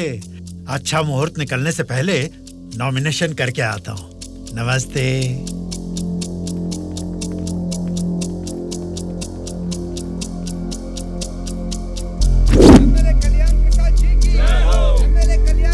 विनय को फिर से कॉल करो। इतना टाइम हो गया अभी तक नहीं आया। छोटे भाई, आपका कैंडिडेट अभी तक नहीं आया ना? राहु काल शुरू हो चुका है।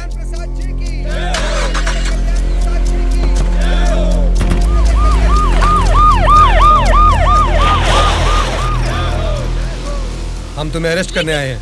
हमें चलो बताते हैं।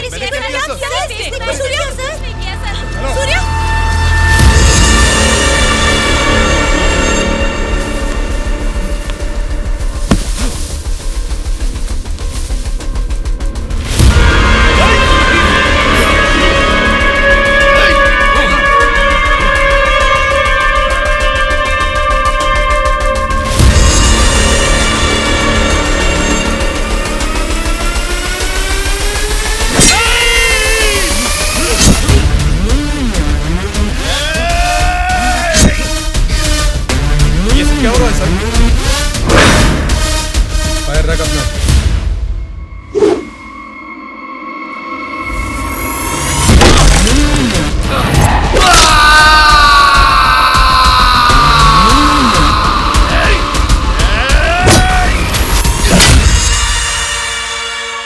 पकड़ रहे इसे। सर, ये सब क्या हो रहा है सर? हो रहा है नहीं, जो हुआ है वो बता रहा हूं। पकड़ इसे।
इंस्पेक्टर साहब, छोटे भाई से कुछ बात करनी है। Okay sir. छोटे भाई, खुद को ही अकलमंद समझते हो, तुम्हारे रेंज की नहीं है, फिर भी मेरी थोड़ी सी अकल है। तुम्हारे इस्तेमाल किए हथियार को मैंने भी यूज किया, सोशल मीडिया। कल ही नॉमिनेशन की लास्ट डेट है। तू कल आ रहा है और नॉमिनेशन भी डालेगा। उल्टा सीधा बोलेगा तो, लेकिन मैं तुझे मारकर समुंदर में फेंक दूंगा। छोटे भाई, पॉलिटिक्स मतलब एक ऐसा समंदर जिस पे सफर के लिए शिप चाहिए या तो फिर बोट। तुमने खाली हाथ तैरना चाहा तो बीच समंदर में डूब जाओगे। तेरे जैसे नालायक को ही बोट और शिप की जरूरत पड़ती है। मुझे जरूरत नहीं है। मैं तुझे पीछा करके शिकार करके पकड़ूंगा, क्योंकि मैं एक शार्क हूँ, समझा? वो सही में शार्क निकला। पीछा किया, शिकार किया, और अब क्या करेगा? हे, चलो यहाँ से। हाँ, चलो चलो जल्दी चलो। निकलो। हाँ, चलो जल्दी चलो भाई, चलो। कुछ भी कहो यार, मौसम तो बहुत लाजवाब लग रहा है। पेट में बहुत गड़बड़ है, लगता है इधर ही बैठ के आ जाएगी। भाई, इस उम्र में भी तू टाइम पे हल्का हो जाता है, मतलब तेरा हेल्थ तो एकदम सुपर है मेरे भाई। अरे मेरा पेट गड़बड़ चल रहा है यार। के मारे मर रहा हूँ, ऊपर से तुम लोग गोली चला रहे हो। तेरी गोली से हम लोग डरने वाले नहीं है, समझा? ठंडे ठंडे पानी से नहाना चाहिए, जाना है या नहीं। तू पागल हो गया क्या? कोई अपना लीज खुला छोड़ के नहाता क्या? मैं तो डर ही गया। मेरे लीज पे बुरी नजर डालता है। घर में बाप भाई है कि नहीं? अभी भी तेरा लीज जीतना ही है, एनाकोंडा नहीं बना पाया। तुम लोगों को लीच और एनाकोंडा में फर्क नहीं समझता है क्या? लीच हो या एनाकोंडा हो, बीन बजाने से भी कोई फर्क नहीं पड़ने वाला है। अरे इस जंगल में बीन ठीक से नहाने भी नहीं देता है, ठीक से हल्का भी नहीं होने दिया, गोलियां पे गोलियां चलाया जा रहा है। ये क्या हाल हो गया हमारा? एक नहीं, दो नहीं, पूरे 120 एमएलएस को प्री प्लान तरीके से किडनैप करके ले गया है। मेरी समझ में नहीं आ रहा क्या करूं। ये सब मैंने किया है। ये बात अगर जनता या मीडिया को पता लगी तो इतने साल की मेहनत से बना मेरा पॉलिटिकल करियर बर्बाद हो जाएगा। आप फिक्र मत कीजिए सर, ये हम पर छोड़ दीजिए। किडनैपर्स से सारे एमएलएस को कैसे सुरक्षित लाना है ये मुझ पर छोड़ दीजिए। किरण सर, ध्रुवा कहाँ है पता करो और तुरंत मेरे ऑफिस में आने के लिए कहो, तुरंत। Okay sir. मैं चलता हूँ सर।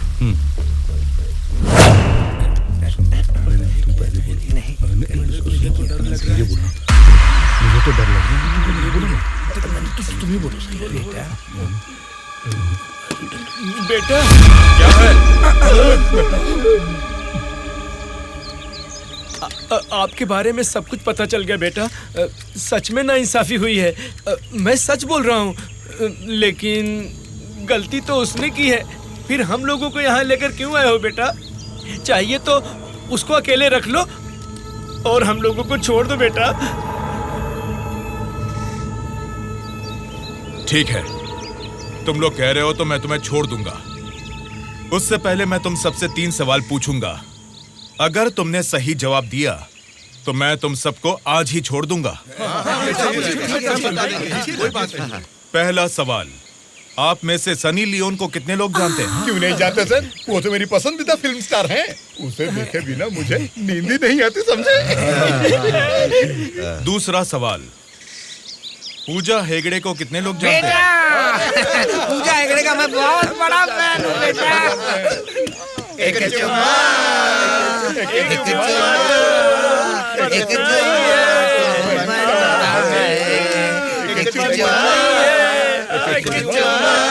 बेटा एक दूसरा गाना सुनाता हूँ, सुनो तुम।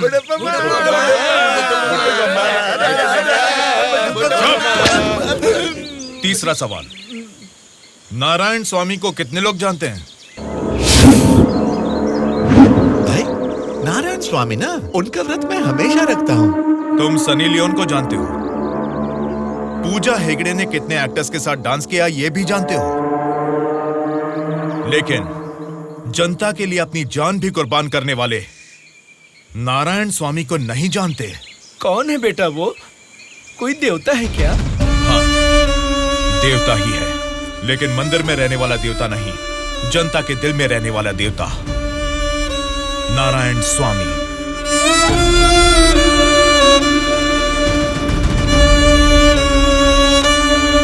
नमस्कार सर।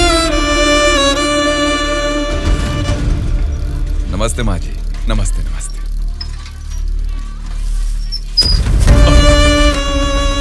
ये क्या किया बहन जी?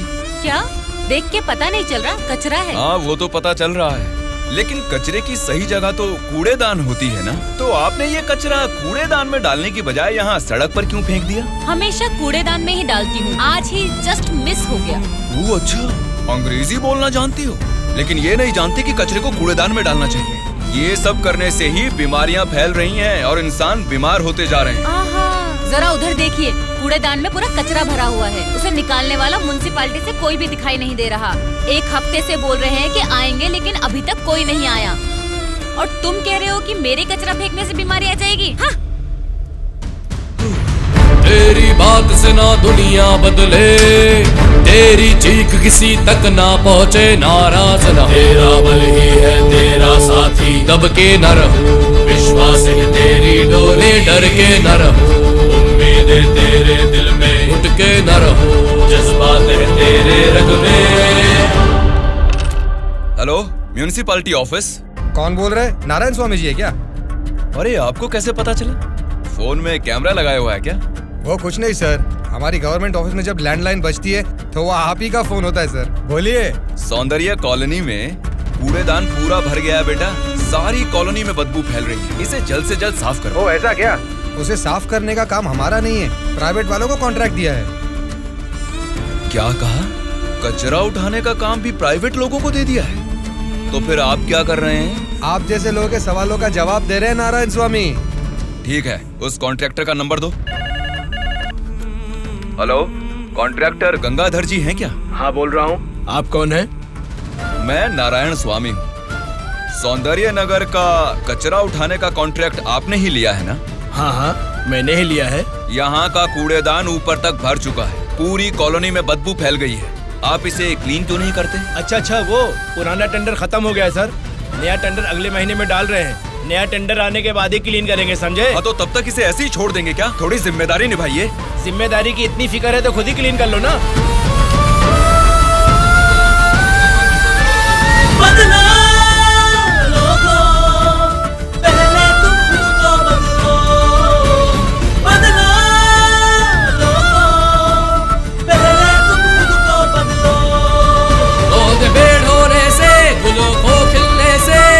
रोके दबना ऐसा धरती में कोई, सूर्य को उगने से, बरखा को गिरने से, रोके जन्मा ऐसा धरती में कोई।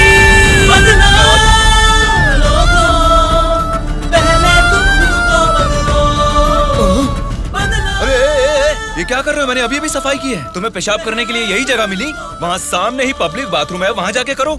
मैं हमेशा से यही पे सुसु करता हूँ। कल से यहाँ पर मत करना। सिर्फ कल ही नहीं करूँगा, परसों भी और आगे भी यही पे करता रहूँगा।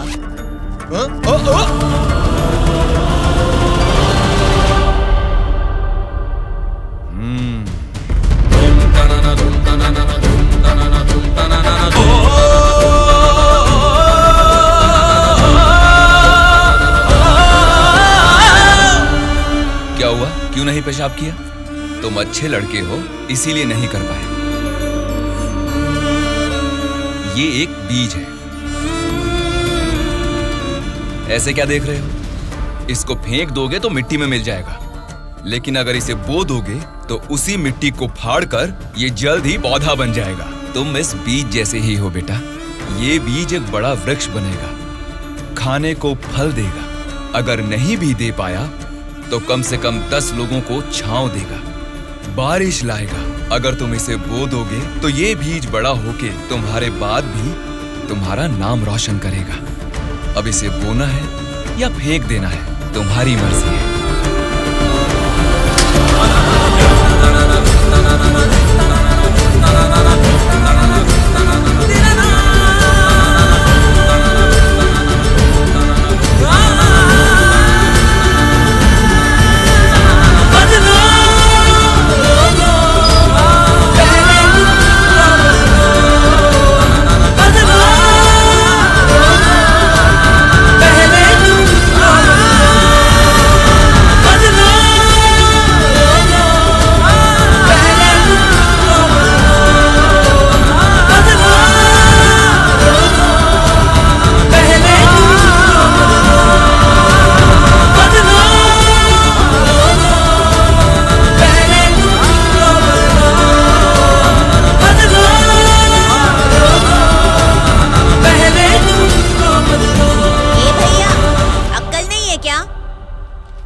यहाँ इतनी सफाई है, यहाँ सुसु क्यों कर रहा है? वहाँ पब्लिक टॉयलेट है, उधर जाके सुसु करना। अरे वहाँ जाके हल्का होने का 2 रुपए लेते रे, पीने का पानी 1 रुपए रे, और हल्का होने के लिए 2 रुपए कहाँ से लाऊं मैं? चलो जाओ यहाँ से। जा रहा हूँ मैं।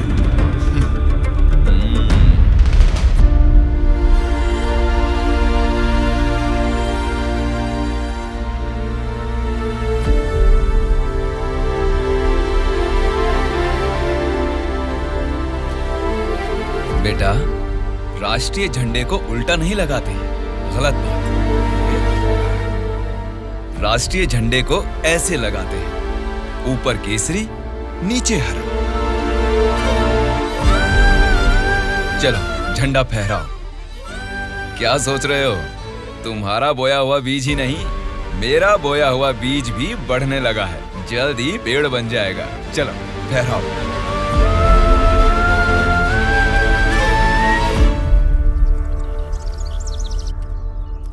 तुम्हारे माँ बाप कौन हैं? क्या करते हैं वो? मेरे माँ बाप गांजे का ना धंधा करते थे। पुलिस की पिटाई की वजह से मेरे पापा नहीं रहे और मेरी माँ जेल में है।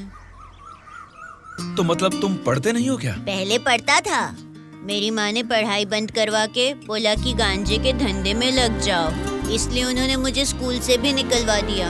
अब मैं स्कूल जाके नहीं पढ़ सकता। मैं पढ़ाऊंगा तो पढ़ोगी? हाँ पढ़ूंगा।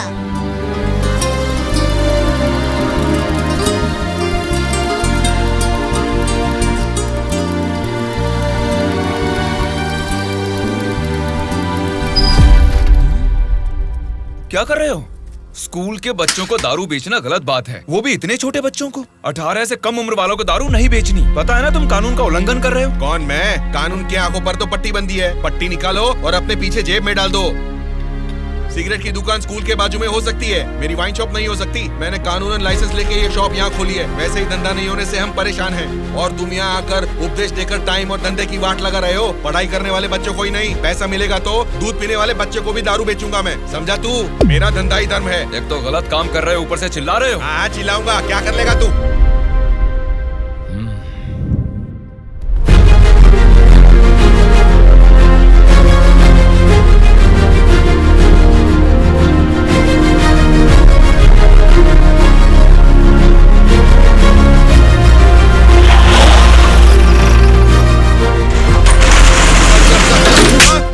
इंस्पेक्टर साहब, आप इस पर इस तरह हाथ नहीं उठा सकते। इसको कल आपको कोर्ट में हाजिर करना चाहिए। उसकी दारू की दुकान बंद करा के आपने हमारे लिए अच्छा काम किया है साहब। सच में आप जैसे लोग नेता बनेंगे तो हमारे लिए बहुत अच्छा काम करेंगे साहब।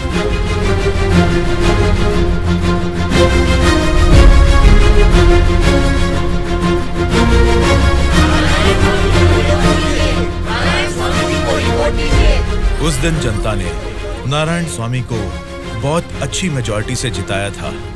जनता से इतना प्यार पाने के बाद उनके सुख दुख जानने के लिए वो हर एक चौखट पर गए। तभी उनको पता चला कि उनके क्षेत्र से गुजर रही गोदावरी नदी का पानी ना तो जनता को सिंचाई के लिए और ना ही पीने के लिए मिल रहा है।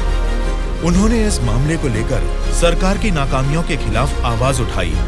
उस चुनाव क्षेत्र की रेडियस कितनी है, वहाँ के भौगोलिक हालात क्या है, वहाँ के मौसम से कितनी बुआई करनी पड़ेगी जिससे किसानों को अच्छी पैदावार मिले, ऐसे बहुत सारे समस्याओं पर एक किताब ही लिखकर जनता के बीच में गए और उनसे बात की।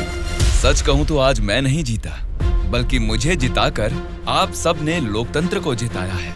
इस बदलाव से देश की राजनीति में एक नई शुरुआत होगी। मेरे हाथ में ये जो किताब देख रहे हैं, इसमें हमारे चुनाव क्षेत्र की कमियों, आप सभी की जरूरतों और उनको मैं कैसे पूरा कर सकता हूँ, इसमें मैंने ये सब लिखा है। आज से ये हमारे चुनाव क्षेत्र का संविधान है। मैं असेंबली में खड़े होकर आपकी इन सभी समस्याओं के लिए लड़ूंगा। मैं आने वाले 5 सालों में हमारे चुनाव क्षेत्र की गतिविधियां बदलने के लिए भरी असेंबली में पूरी सच्चाई के साथ लड़ूंगा और ये मेरा आप सबसे वादा है।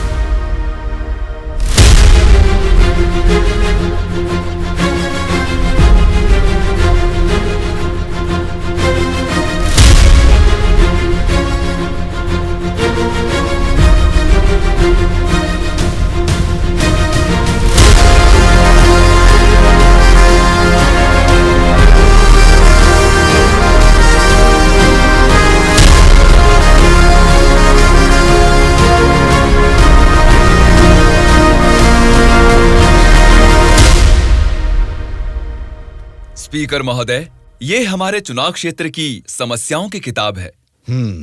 अगर मुझे थोड़ा सा समय मिल जाए तो मैं उन सभी समस्याओं से आपको रूबरू कराना चाहूंगा।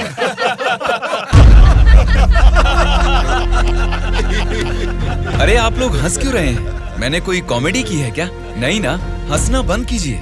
अध्यक्ष महोदय, नारायण स्वामी जी को देखकर ऐसा नहीं लगता कि असेंबली में आए हैं, किताब लेकर स्कूल में पढ़ने आए हैं ऐसा लगता है। अरे ये आप क्या कह रहे हैं? इसमें हमारे चुनाव क्षेत्र की समस्याएं लिखी हैं।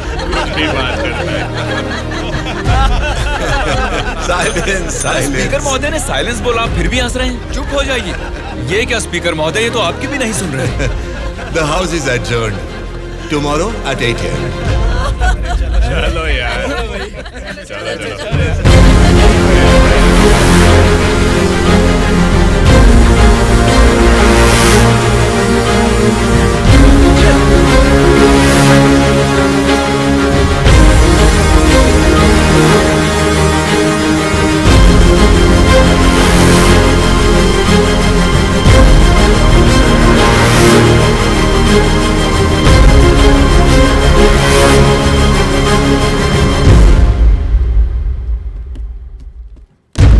भास्कर रेड्डी जी, आज का अधिवेशन आपसे शुरू करते हैं। अध्यक्ष महोदय, पिछले सरकार की भ्रष्टाचार की वजह से पूरे राज्य का सर्वनाश हो गया है सर। क्यों सर्वनाश हुआ है उसकी वजह बता रहा हूँ अध्यक्ष महोदय। प्रचार तो राम राज्य का हो रहा था, लेकिन राज्य में राक्षस राज्य हो गया है अध्यक्ष महोदय, इसलिए इस तरह बात करनी पड़ रही है। ये क्या बोल रहे हो तुम? हमारी सरकार को राक्षस की सरकार बोल रहे हो? मुंह पे जुबान है तो क्या कुछ भी बोलोगे भास्कर रेड्डी? आगे के 5 साल तुम सत्ता में कैसे रहोगे ये मैं भी देखूंगा। तुम क्या देखोगे? मुंह बंद करके बैठो, नहीं तो बैठ जाएंगे। क्या कर लोगे तुम? मैं क्या करूंगा? हमारी मेजोरिटी कितनी है पता है ना? 100 लोग हैं। अगर हम चाहेंगे तो तुम में से एक भी असेंबली को छोड़कर नहीं जा सकता। हाँ, कुरुक्षेत्र में कौरव भी 100 ही थे, याद है ना? लेकिन अंत में क्या हश्र हुआ उनका? हमने भी हाथ में चूड़ियां नहीं पहन रखी। बहुत बोल चुके हो तुम, अब बैठ जाओ। तुम कौन होते हो हमें बिठाने वाले? तेरे सामने ही बोल रहा हूँ, अगर हमें गुस्सा आ गया ना तो असेंबली छोड़ के कोई भी बाहर नहीं जा पाएगा, कह रहा हूँ। क्या कह रहे हो नहीं जा पाएंगे? मतलब मारोगे हमें? दम है तो आ जाना, देखते हैं। ये क्या रे? हम लोग कुछ बोलते नहीं इसलिए सर पे चढ़ गए। तब से तुम ही हमें उकसा रहे हो। तू हमें उकसाएगा और हम भड़केंगे भी नहीं? हम क्या घूंघट ओढ़ के बैठे हैं? हिम्मत है तो हमको रोक के दिखा। रोज देखना है तो फिर आ जाओ, इधर का इधर ही फैसला कर देते हैं। आ जाओ, आ जाओ, अरे आ जाओ, मैं तो आ जा। बैठ जाइए आप लोग, बैठ जाइए, शांति रखिए। भास्कर रेड्डी जी, मैंने साइलेंस बोला ना, कंट्रोल रखिए। साइलेंस, साइलेंस, आप सब लोग बैठ जाइए। Silence, silence. 1 घंटे के लिए सभा को स्थगित करता हूँ। भद्राचलम चुनाव क्षेत्र के एमएलए नारायण जी को मैं बात करने के लिए अनुमति देता हूँ। महोदय, आज इस सभा में मैं इन सभी के सामने एक बात बोलना चाहता हूँ। प्रोसीड। महोदय, यहाँ बैठे सभी लोग जनता के प्रतिनिधि हैं। जनता ने वोट दी इसीलिए ये जीते। वोट देने वाली उस जनता के बारे में कोई बात ना करके इस सभा में एक दूसरे को कोसना, झगड़ा करना अच्छी बात नहीं है साहब। देखा जाए तो ये बेशर्मी है। अध्यक्ष महोदय, नारायण स्वामी जी अपनी मर्यादा का उल्लंघन कर रहे हैं। जनता ने आंख बंद करके वोट डालकर हमें नहीं चुना है। अध्यक्ष महोदय, इनकी मजाल तो देखिए, हमें बेशरम बोलता है। इस बात के ऊपर तो नारायण स्वामी जी को तुरंत हमसे यहाँ क्षमा मांगनी चाहिए, अभी के अभी।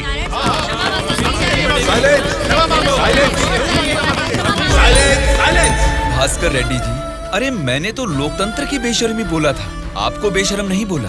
देखिए, इन क्षमाओं और झगड़े से सभा के समय को बर्बाद करने की बजाय हमें मिलकर जनता की जरूरतों और समस्याओं के बारे में बात करनी चाहिए। मतलब हम यहाँ झगड़ा करने आए हैं क्या? हमारे मुख्यमंत्री और हमें जनता का पालन कैसे करना है तुम बताओगे? अध्यक्ष महोदय, यहाँ पर आए सारे नेताओं से नारायण स्वामी जी को क्षमा अभी के अभी मांगनी ही होगी।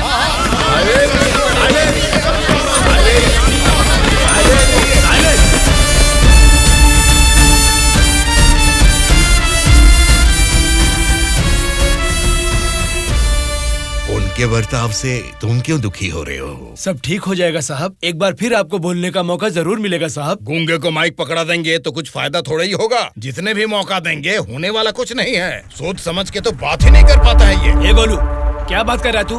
पागल हो गया क्या? मुंह बंद करके यहाँ से निकल जा, जा। उसकी बातों का बुरा मत मानिएगा साहब। उसने कुछ भी गलत नहीं कहा सुबैया। तुम उसकी बातों में गुस्सा देख रहे हो और मैं उन बातों के पीछे छिपी वजह।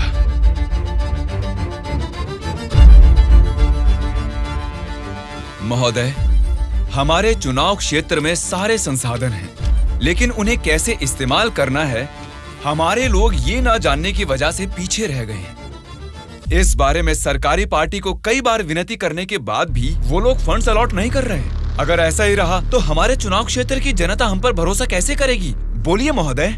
नारायण स्वामी जी, आपके चुनाव क्षेत्र की जनता की समस्या के बारे में अगली बैठक में जरूर चर्चा करेंगे। अब बैठ जाइए। स्पीकर महोदय, अभी तो मैंने बस अपनी बात रखनी शुरू ही की है और आप मुझे बैठने के लिए बोल रहे हैं। नारायण स्वामी जी, प्लीज आप बैठ जाइए। श्रीनिवास जी, आप बात कीजिए। अध्यक्ष महोदय, इस सभा में सभी को बोलने का अधिकार है। मुझे अपने चुनाव क्षेत्र की समस्याओं के बारे में बात करने दीजिए। प्लीज नारायण स्वामी जी, आप बैठ जाइए। कम से कम मुझे 10 मिनट तो बोलने दीजिए महोदय, विनती है। श्रीनिवास जी, आप अपनी बात रखिए। स्पीकर साहब, सीएम के राज्य में राज की हालत देखेंगे तो द्वापर युग का मानो राम राज्य वापस आ गया हो महोदय। ये बात मैं नहीं कह रहा हूँ, स्वयं जनता जनार्दन बोल रही है महोदय। स्पीकर साहब, राम ने राज किया त्रेता युग में, द्वापर युग पाला है श्री कृष्ण जी ने। पहले ठीक से इतिहास को जान लें, फिर बात करें।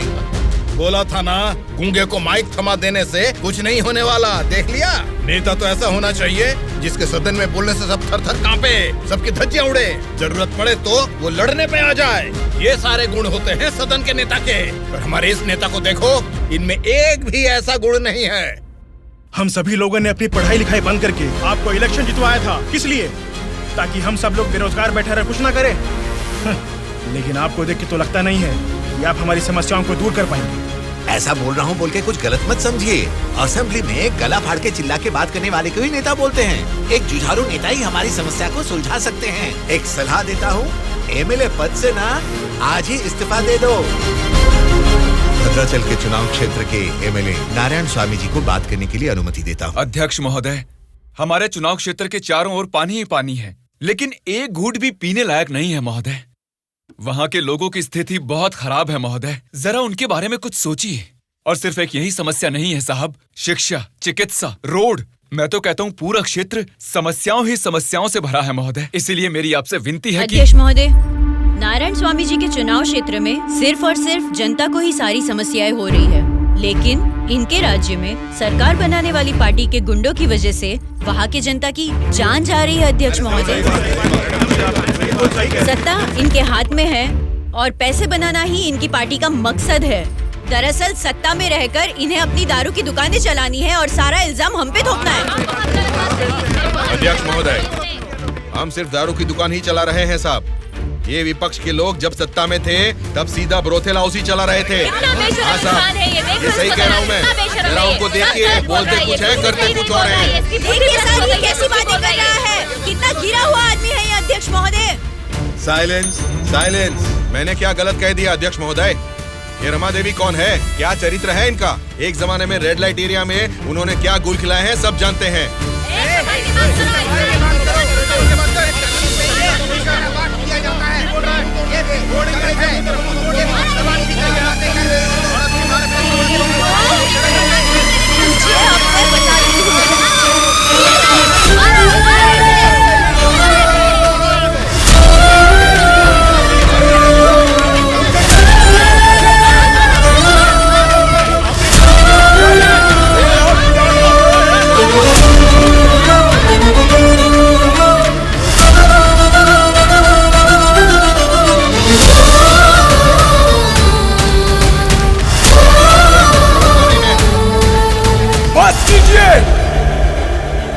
अरे ये संसद है या फिर कुरुक्षेत्र है? शर्म आनी चाहिए तुम सबको। सरकारी पार्टी को जवाब देना है, विपक्ष की पार्टी को सवाल करना है। आप सब देखिए क्या कर रहे हैं। क्या इसीलिए जनता आप लोगों को जिता के यहाँ तक भेजती है? जनता को बदलना है, जनता बदलनी चाहिए, तब से यही सब चिल्ला रहे हैं। 5 करोड़ की जनता में से सिर्फ 299 लोग ही यहाँ आए हैं। मतलब बदलना जनता को नहीं है, बल्कि हमें बदलना चाहिए। हमारे ऊपर भरोसा करके हमको वोट देके जिताने वाली जनता के लिए हमें कोई लड़ाई या जंग करने की जरूरत नहीं है, बल्कि उनकी समस्याओं की चर्चा करके उनकी जरूरतों को पूरा कर दें, यही बहुत है। लेकिन तुम लोग देखो क्या कर रहे हो, सिर्फ और सिर्फ अपने फायदों के बारे में सोच रहे हो और भोली भाली जनता को धोखा दे रहे हो। ये सब कुछ मैं इसलिए नहीं बोल रहा कि मैंने मार खाई और मेरा कुर्ता फट गया। ये एक बहुत ही पवित्र और महापुरुषों की जगह है, ये संसद भवन है। देखा जाए तो यहाँ पर आप जैसे लोगों के लिए कोई स्थान नहीं है। यहाँ पर सिर्फ साहसी, सच्चाई का साथ देने वाले ईमानदार लोग ही आने चाहिए। जब ऐसे लोग इस संसद भवन में आने शुरू होंगे, सिर्फ और सिर्फ तभी इस राज्य और देश का भला हो सकता है।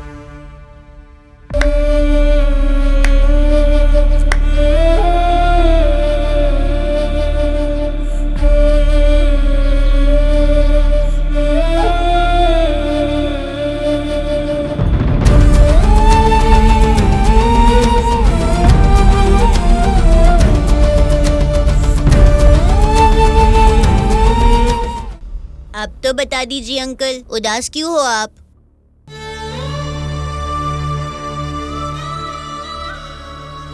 मैं हार गया। जनता से वादा करके उसे ना निभाने वाला नालायक बन गया मैं। क्या हो गया अंकल, आप ऐसे क्यों बात कर रहे हैं? सत्ता में आते ही हम कुछ भी कर सकते हैं सोचने वाले नेताओं को बदलना होगा। जब तक ऐसा नहीं होगा हमारा यह समाज कभी नहीं बदलेगा। ऐसा है तो मैं उनको बदलूंगा अंकल। क्या कहा? तुम बदलोगे? हाँ अंकल, मैं बदलूंगा। तो ठीक है, चलो मुझसे ये वादा करो।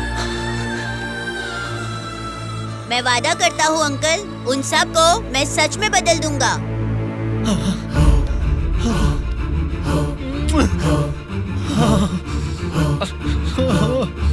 बदलना है, तुमको ही बदलना है, तुम ही बदलोगे।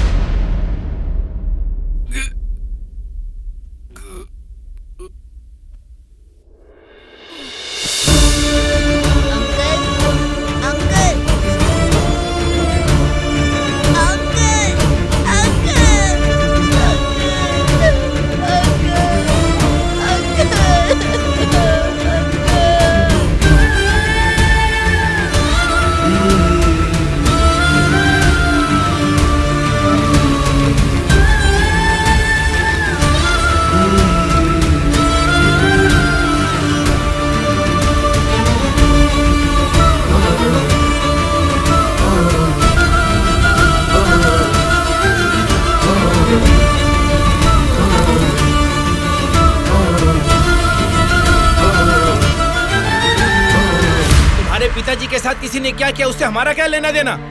हम लोग जनता की सेवा करने वाले हैं, हमें यहाँ बुलाकर तकलीफ देना ठीक बात नहीं है। जनता की सेवा? क्या जनता की सेवा करते हैं आप लोग? एक एक करके बताइए। हर महीने बुजुर्गों को राशन मिल रहा है, और यही नहीं, अपाहिजों को हर महीने पेंशन दिया जा रहा है, बेरोजगारों को बेरोजगारी भत्ता दिया जा रहा है। इतने अच्छे काम कर रहे हैं, ये सब सेवा नहीं है क्या? जनता की सेवा करने का मतलब टाइम पर राशन का चावल और दाल देना है क्या? नहीं ना। 20 साल के लड़के को बेरोजगारी भत्ता क्यों देना? वो मेहनत नहीं करेगा। 2 एकड़ जमीन वाले किसान को राशन क्यों देना? वो फसल उगा नहीं सकता क्या? आप लोगों की मेहनत करने की काबिलियत को मारकर उनकी पैदावार करने की क्षमता को बुरी तरह कुचल रहे हैं। जिस दिन आप लोग जनता को मुफ्त की चीजें देने के बजाय उनको ये बताएंगे कि मेहनत करना ही बेहतर है, उसी दिन आप लोग जनता की सच्ची सेवा कर पाएंगे सर। मतलब हम पर बिना यकीन के जनता हमको जिता रही है। आपका नाम मारुति राव है ना? हाँ हाँ। आपका चुनाव क्षेत्र रामापुरम है ना? सही कहा, रामापुरम ही है। आपके रामापुरम के बारे में आप क्या जानते हैं, थोड़ा बताएंगे सर? क्या रखा है रामापुरम में? 4 वार्ड है, 6 सरकारी अस्पताल है और 20 प्राइवेट अस्पताल है। उसके बाद 12 सिनेमा घर और 130 वाइन शॉप है। इसके अलावा अलग अलग क्षेत्र के लोग हैं, अलग अलग जात के लोग हैं और अलग अलग धर्म के लोग हैं। बाकी ओसी कास्ट तो सब कुछ मिला जुला के 1 लाख। इनके अलावा BC SC ST ये सब मिला के 2 लाख वोटर हैं। उतना ही नहीं, फिल्म डायरेक्टर सुकुमार जी और हीरोइन अंजलि जी दोनों यही पैदा हुए थे। कुंडली निकालोगे क्या? Nice information sir. उसी रामापुरम में जहाँ हजारों किसान रहते थे, अब कुछ गिनती के ही क्यों रह गए हैं सर? मुझे नहीं मालूम, किसानों के बारे में हम इतना कुछ नहीं जानते। तुम बोलो, तुम्हें मालूम है तो? रामापुरम की पूरी वोटरों की गिनती है 4,80,000। उनमें पुरुष है 2,50,000, स्त्रियां हैं 2,28,000। बाकी लोग हैं 3rd जेंडर। वहाँ बारिश और पानी की सुविधा ज्यादा होने के कारण धान और गन्ना जैसे फसलों के लिए वो जमीन अनुकूल है।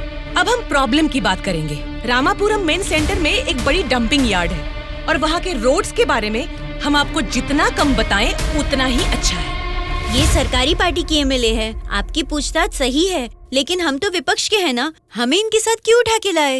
एक विपक्षी पार्टी होने के नाते आपको गवर्नमेंट का सपोर्ट नहीं है, लेकिन आवाज उठाने के लिए असेंबली तो है ना। समस्याओं पर वहाँ क्यों नहीं बात करते?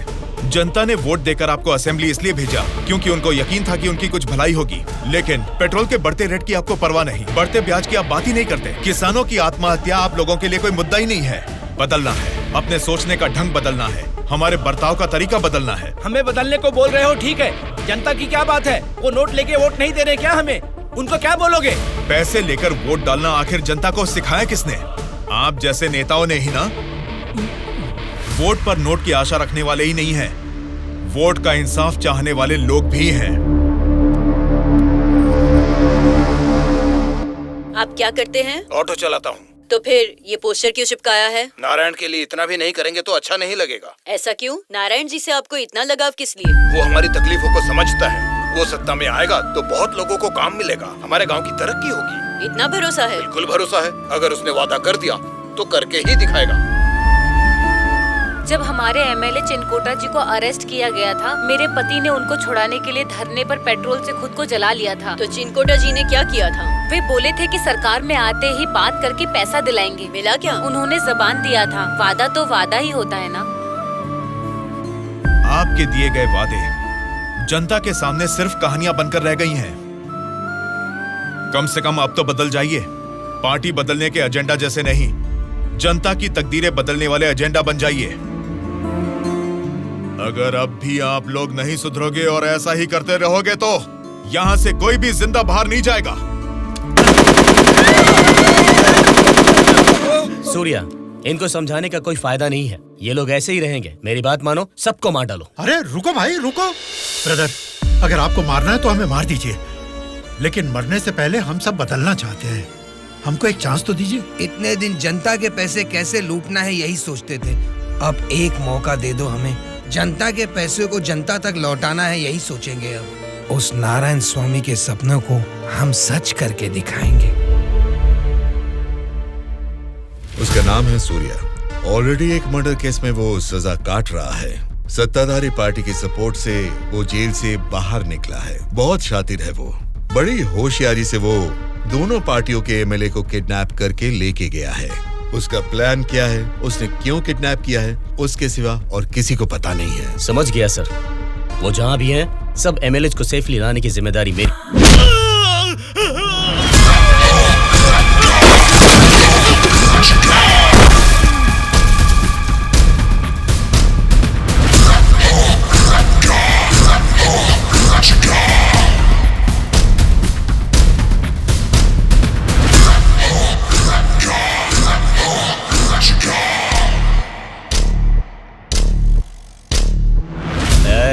इनको मार के एमएलए को लेकर जल्दी आ रहे। कौन आता है देखता हूँ। रुक जाओ।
सॉरी सर, लगता है हमारे आने की खबर उनको पहले ही लग गई। What? हाँ सर, जब तक हम पहुँचे वो सब एमएलए को लेकर यहाँ से चला गया। तो अब क्या होगा? आज शक्ति परीक्षण है। आज अगर एमएलए को नहीं ला पाएंगे तो स्टेट पे एक बड़ा इशू बन जाएगा। तुम किसी भी कीमत पर उन एमएलए को यहाँ ले आओ। Okay sir, I will try my level best.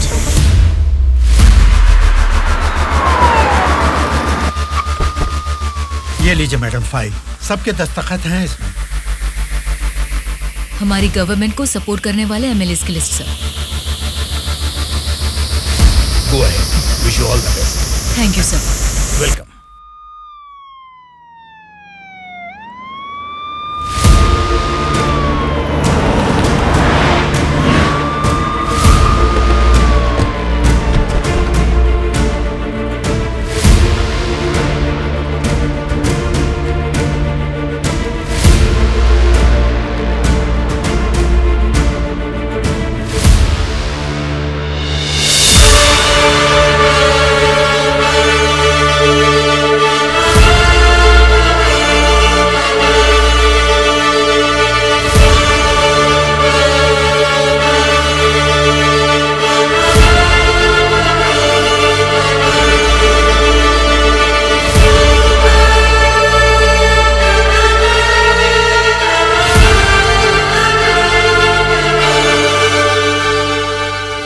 राज्य में पहली बार महिला चीफ मिनिस्टर बनने के लिए congratulations Shyamala Bharati ji. Best wishes. Thank you. एक आदमी के अच्छे काम की वजह से आज हम सभी लोग एक नई सोच के साथ इस असेंबली को देख रहे हैं। ये बात तो हमें मानना ही पड़ेगा। ये सदन पवित्र मंदिर जैसा है, इसकी गरिमा के लिए हमें सभ्य बर्ताव करना ही पड़ेगा। सबसे पहले मैं विपक्ष पार्टी से दरख्वास्त करूंगा कि उनके पास जनता की जो भी समस्याएं हैं उसका जिक्र इस सदन में करें। अध्यक्ष महोदय, असेंबली का सत्र चालू होने का आज पहला दिन है और पहले ही दिन विपक्ष पार्टी के सदस्यों को पहले बोलने का मौका देने के लिए मुख्यमंत्री जी को, स्पीकर साहब को मेरी तरफ से और मेरी पार्टी की तरफ से धन्यवाद देना चाहूंगा। पिछले 2 सालों में कोरोना महामारी ने जनता के जीवन को अस्त व्यस्त बना दिया है। जनता के स्वास्थ्य के बारे में अब समय आ गया है कि हम जाग जाएं। उसके लिए गरीब लोगों को इंसाफ दिलाने के लिए सारे विपक्ष की तरफ से मैं प्रार्थना करता हूं। इस मुद्दे पे मैं राज्य के मुख्यमंत्री श्यामला जी से दरख्वास्त करूंगा कि कुछ बोलें। अध्यक्ष महोदय, सबसे पहले बिना झगड़ा किए ऐसे अच्छे वातावरण में जनता की भलाई के लिए और उनकी उन्नति के लिए एक उपयोगी बिल को इस सभा में प्रस्तुत किया गया है, जिसके लिए विपक्ष पार्टी के नेता राम मोहन राव जी का और उनकी पार्टी का मैं अभिवादन करती हूँ। आम जनता को भी बेहतरीन इलाज मिल सके, फिर चाहे वो 10 रुपए का हो या फिर 10 लाख का, उनको मिलना चाहिए। इसी सोच को आगे बढ़ाते हुए आप सबके समक्ष इस फाइल पर मैं सबसे पहले दस्तखत करती हूँ।